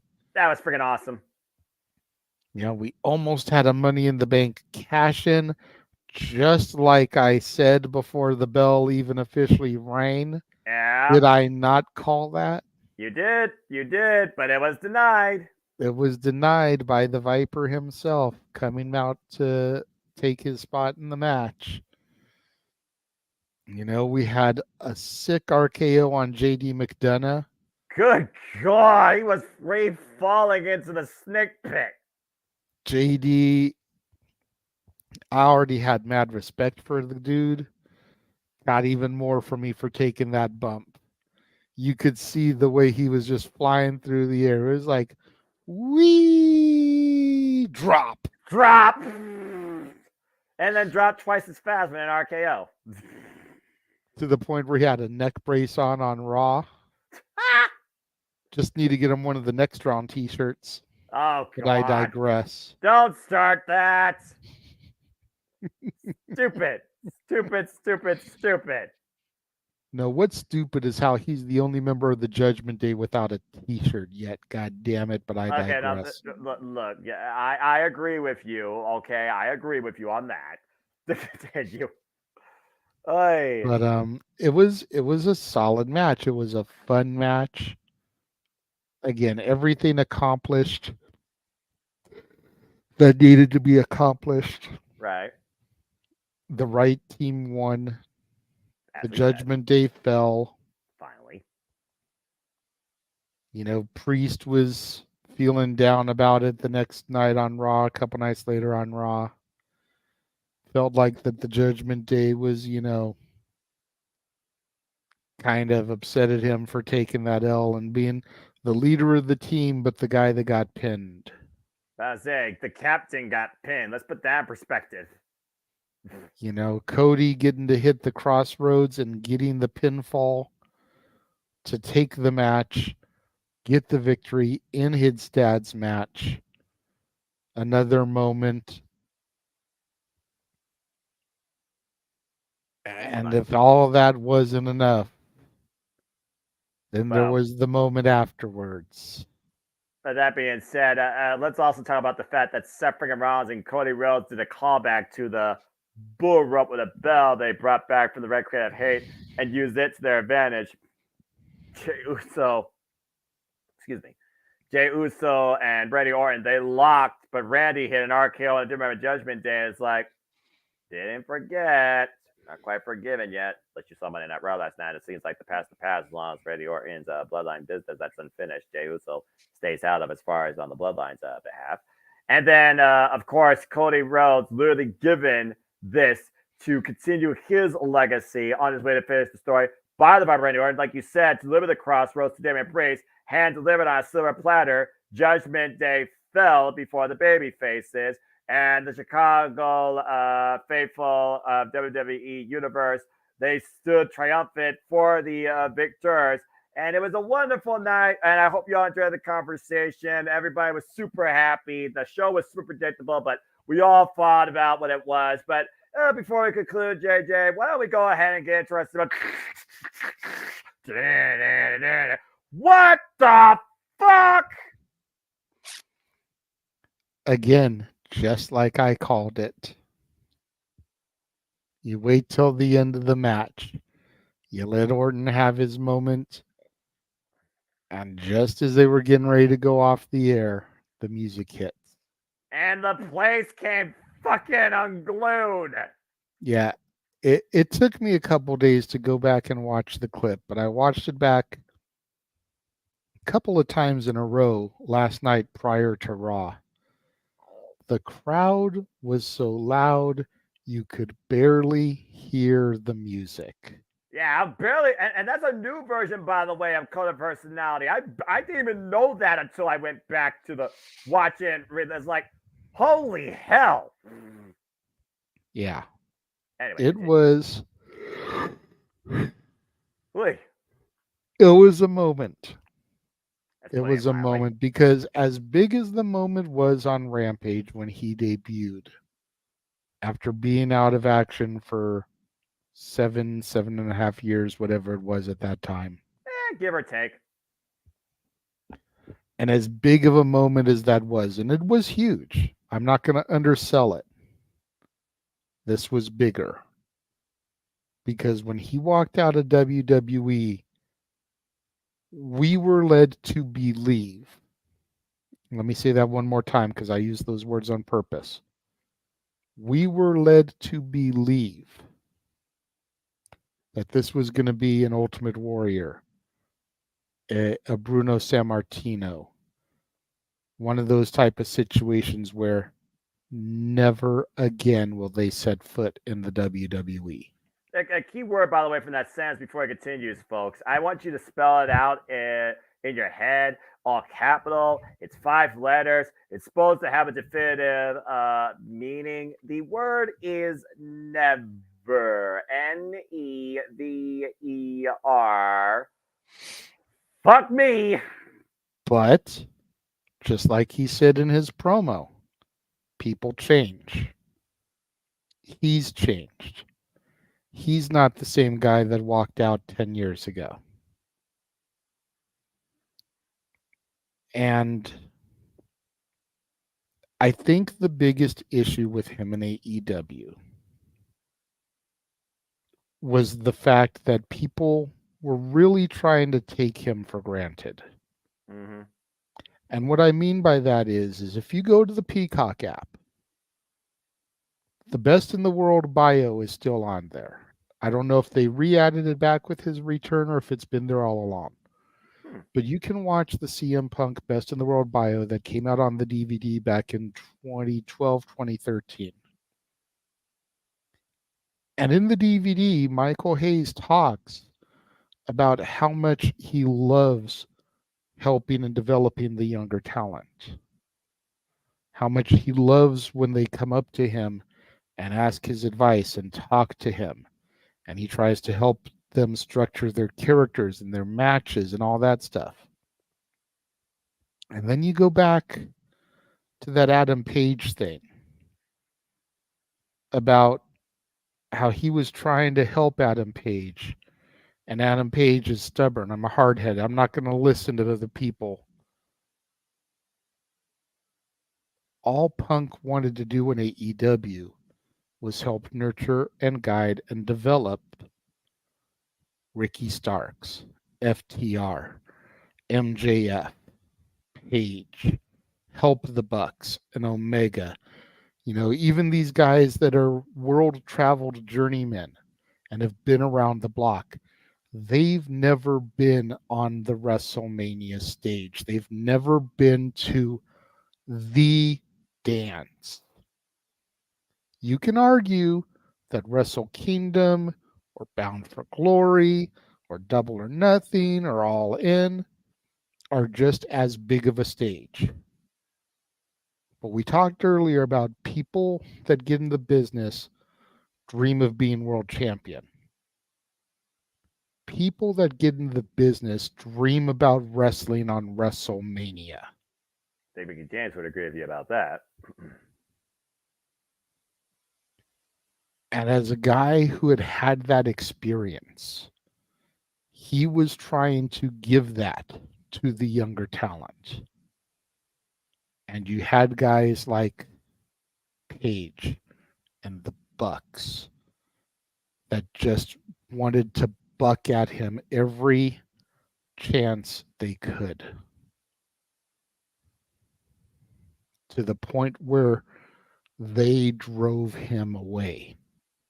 Guys like Jack Perry. Now, I was about to say, that was the one name you It's did. Real Glass, Cry Me a River.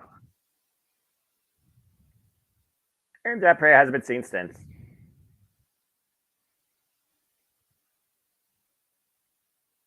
Now he's back in a company where, granted, there's a couple people it's going to take some time to mend fences with. Gee, I wonder who you're referring to. Well, if you believe the rumors, there are 4 main people that don't like him being there right now. I'll save the one we all know for last. But supposedly, if the people with the paid dirt sheets are to be believed, Roman Reigns, AJ Styles, The Miz, and Seth freaking Rollins. Let's see. His career, Roman Reigns, part-timer. Miz, he's obnoxious Hollywood starlet. And Seth freaking Rollins, Twitter beef. Now, Roman has actually been in interviews where he said, I don't like the guy, but if we're going to make money, we'll make money. That's all that matters. Seth has been in interviews where he's said, I may not like the guy, but if it's best for business, we'll do business. That's all that matters. The Miz and him have made up. AJ Styles, granted it's an old interview, but has done interviews talking about how CM Punk helped him in his early days of his career. So the difference is that one of those people has been completely made up with. One of those people has been documented as saying that Punk helped him. And 2 of those guys said they'd still do business with him if it was what was best for business. The other side that we spent 2 hours talking about Said that if you're good for 6 months, then we'll get in a room and we'll talk and we'll do business with you. And those Instead two of people striking lost. while the fire was hot and making money out of a bullshit situation. And those 3 people lost. Did you find it at all funny, Noah? Because I know you went back and you watched Rampage and Collision. Yes. Did you find it at all funny that Malachi Black mentioned CM Punk the same night that CM Punk debuted? Because I sure as fuck did. I mean, you consider that CM Punk and Malachi Black have trained together in MMA. I'm just saying. Just one little tidbit to think about. Not to mention the fact that CMFTR once took on the House of Black for the AEW Trios Championships. And the House of Black personally wanted to be on Collision because they knew the other show they would not have the same type of presentation to all be together and rule what truly has become the House of Black show. They went 3-0 on past Saturday. That also CM Punk was leading, and I'm just saying. I mean, just saying. And also, QT Marshall left the company because the company's going through changes, and he's been part of that for who knows how long. So, I'm just saying. I think now that Punk is back in a surrounding where he can help develop the future, it's going to be a good thing. Knowing that, remembering that from that bio that I watched the other night, and knowing that in 14 minutes I'm about to get my NXT on the West Coast, Yep. I almost wonder if he'll show up tonight. I wouldn't Because he loves cultivating that young talent. rule out a possibility. And to go with your idea of cultivating younger talent, it's amazing how much young talent there is right now in AEW. So hopefully, without CM Punk there, they still can thrive and grow with the right type of influences, like MJF, who's right now leading the company as their champion, but is apparently not 100%. And for all we know, their new leader might be Samoa Joe, another great respected veteran, but a whole different force to be reckoned with. Again, we're talking about changes for the company. Well, the more things change, the more they stay the same. Don't even say more about AEW now. The elite right now have all lost, and they've been on the screen for the last week. And it also makes you wonder now that Punk is in WWE, how many, we've heard of Paul Heyman guys. Yes. How many of the CM Punk guys in AEW are going to cross over? I wouldn't rule out a possibility. 2024. I said it. FTR coming back home? I can see so that. We can redo CMFTR? I can see that. Ricky Starks? I can see that. Powerhouse Hobbs? Possibly. I mean, it was one of CM Punk's first matches, too, to be fair. Wardlow? That's a mixed bag right there. It really depends on what they do with the whole MJF thing. But think about how WWE books big guys as opposed to AEW. Strengths and weaknesses. Wardlow versus Otis. Wardlow versus Bronson Reed. Wardlow versus Ivar. Wardlow versus Big E if he can ever come back. Wardlow versus Ridge. Ridge the Fridge. Ridge the Fridge. That's hilarious. There's potential that's there. Both companies have booked big men in mixed capacity. Although I still like the meat division that AEW is trying to cultivate. So I would have ruled out. At the end of the day, like I said, a person in this business is going to do what's best for them lucratively and financially. And that's what happens with them mentally. That comes down to who they deal with and how they deal with where they're at with those type of individuals. There's a reason why people have had mixed, progress and deceleration, whether they went to, from, came back, or went to, between particularly W and AEW. And then there's those that went somewhere else like Impact Wrestling and found their glow. I'm just saying. So, again, I would have ruled out. Like I said, 2024 is going to change the industry a lot as we know it. And I'm looking very forward to see what happens because at the end of the day, it's not about one company. It's not about 3 letters. It's not about one individual. It's about the industry. And the industry has more thriving potential with the people in it more than ever. Absolutely. And I just want to throw this out here.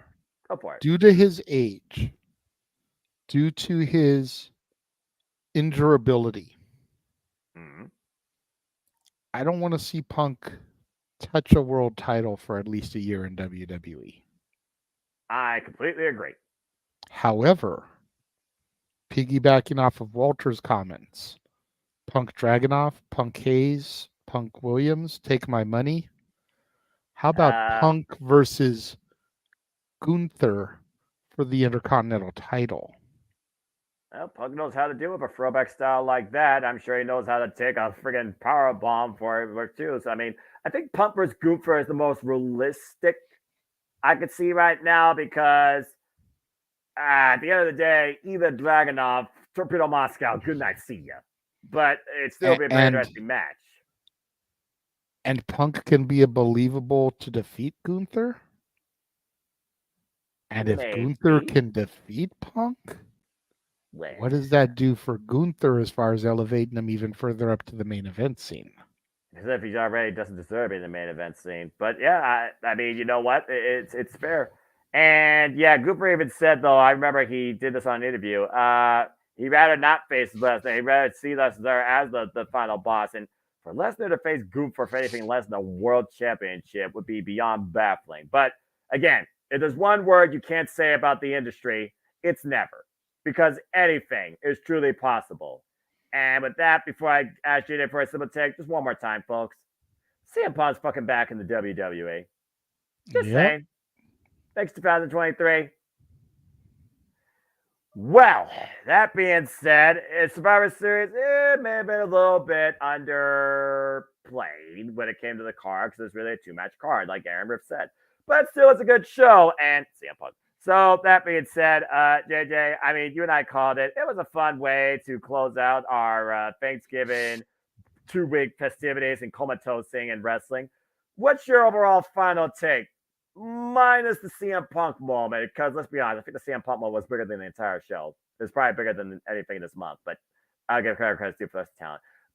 What is your overall final take for WWE Survivor Series War Games? I thought War Games was a hell of a show. I thought it was very well paced. I thought all matches delivered. Whether they were predictable or not was irrelevant. Yeah, it's I good to me. felt like the women's title match was very good. I felt like the Intercontinental title match was great. It definitely helped bring Miz back into the spotlight again, something that was seriously needed. It helped Gunther take him more seriously. Back. I thought Santos had a great showing against Dragon Lee, did everything that it needed to for him. I dispute the two-match card thing, but that's just me. I feel like it was at least a three-match card. If you got to at least give the Santos and Dragon Lee personally, but that's just my take on it. I give Survivor Series an A. All right, that's fair. You know me, I overloaded on all things professional wrestling and sports entertainment, so I don't really grade or rank, but I do still have WWE as a content fulfillment. It doesn't get my blood pumping as much as all phase professional wrestling does. By all phase, I mean a little bit of in and out of the other companies, but it still is a fun, worthwhile show. And again, under the Triple H regime, I care a lot more about the PLEs than I ever did under Vince McMahon for the later part of 2010 for 2020.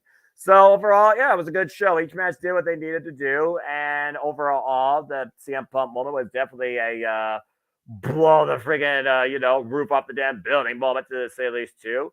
It was cool seeing Cody Rhodes in War Games, which he began. I wish he jumped off the top of the cage, but I digress because he did that in AEW up that giant steel cage. I was hoping for that spot. And overall, we're seeing now full-on dedication to Royal Rumble. I'm very curious how good, how unpredictable, how much value in everybody the Royal Rumble actually demonstrates. So suspension of Hey, disbelief, but I'll be waiting with bated breath as I will still keep in touch on a highlight level. I'm still not watching WWE content because I don't have Fox. And also, I just don't have that timer mentality. I need my Monday and Tuesday nights for sleep and catch up on everything else and just playing a video game because I still have a PlayStation and a Switch and I barely touch them. How does Caitlin and Aaron Riven play stuff like Mario Wonder and Zelda's beyond me? God bless them. And Aaron, I hope that you are feeling completely better, and so are you, Caitlin. Congrats on winning the WPLE League. But overall, doesn't matter what you think, doesn't matter how you feel. You just feel good to be a fan of the business of the day. I enjoyed both shows for their worth, and I further enjoyed doing this conversation with you, JJ. As I leave you now for your NXT, before we conclude, I know we're going to pick things up come next week. Lord help us. At least this week, I'm going to have mostly rest, but we'll try and catch up over WrestleMania or so. Anything you want to promote as far as your stuff goes, and where can people find you? Been a pleasure. Always. Just going to plug this tonight. We don't have to go through everything else. You can find me on the socials, Instagram, the Renegade JJ Williams, on the Twix, ROWJJ Williams, on YouTube, Casa D18 Studios. Thank you very much to everybody that's watching right now. I do want to give a quick plug for Open Mic Night. We will be having a very special guest, good buddy of the channel, Gino Told You So. Gino Rivera will be joining us. Not time TBD for him to be on the show. He's supposed to be working a match that evening, so we'll either get him before his match or after his match, or possibly both. Maybe we'll get him before and after his match. Just kind of depends on what he's feeling at the time, how banged up he gets, etc., etc. But good buddy of mine and Jeff's are going to be on the channel, opening up for questions from y'all.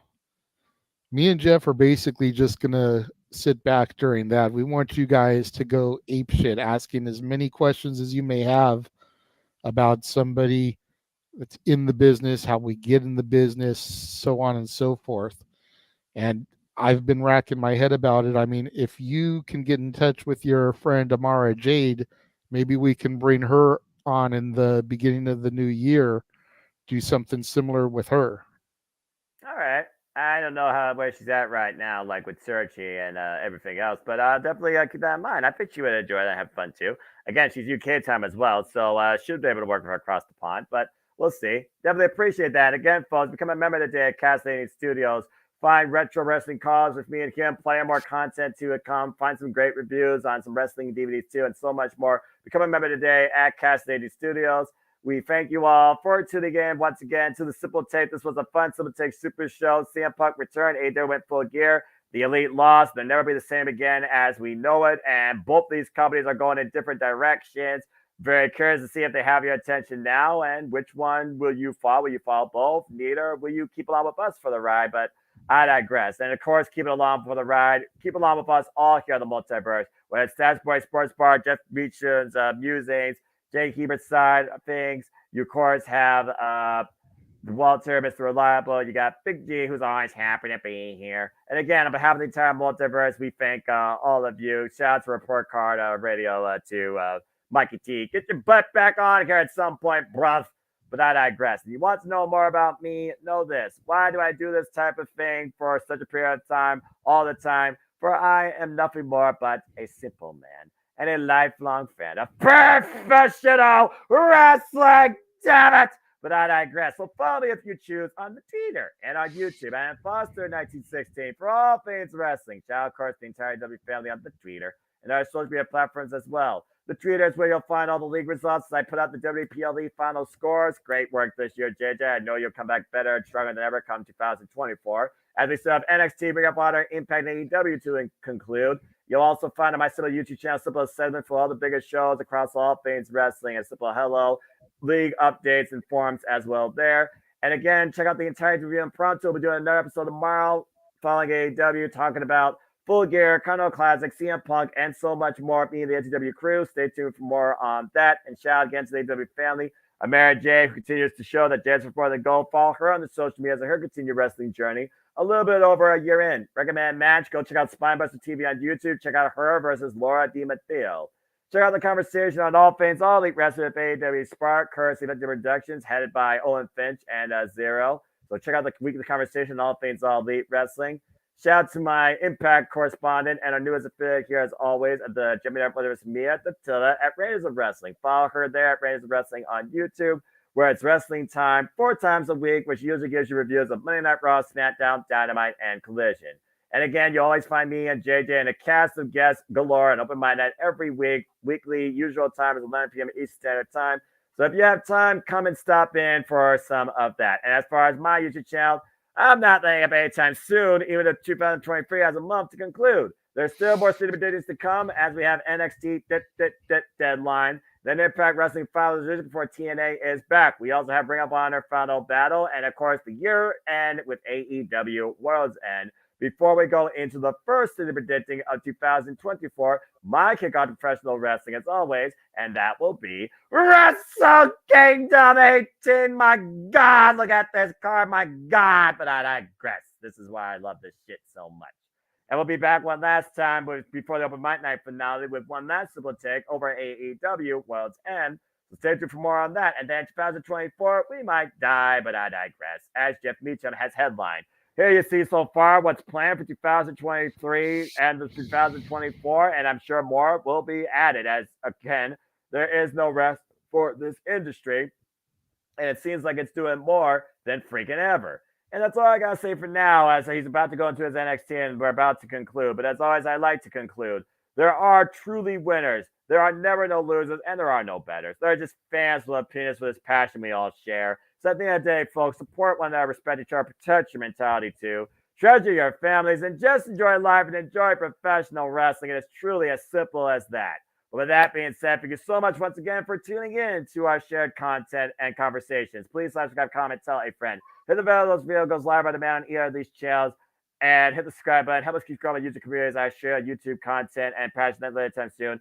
Give my friend here some love. Give him a super sticker. Give him a super check. He monetized, if you will. We appreciate that. And we will see you next time, some point here at the Japanese Multiverse of Mia. But until then, as I leave you for tonight, may our positive impact in life. And as always, whether you're AEW, whether you're WWE, whether you're professional wrestling, or whether you're sports entertainment, and Mr. Reliable says adios, I leave you with wishing you nothing but a good night. And until next time, thank you once again for tuning in to a Simple Take Super Show. Have a good night, folks. And to you out there on the West Coast, enjoy if this is your NXT. But I digress.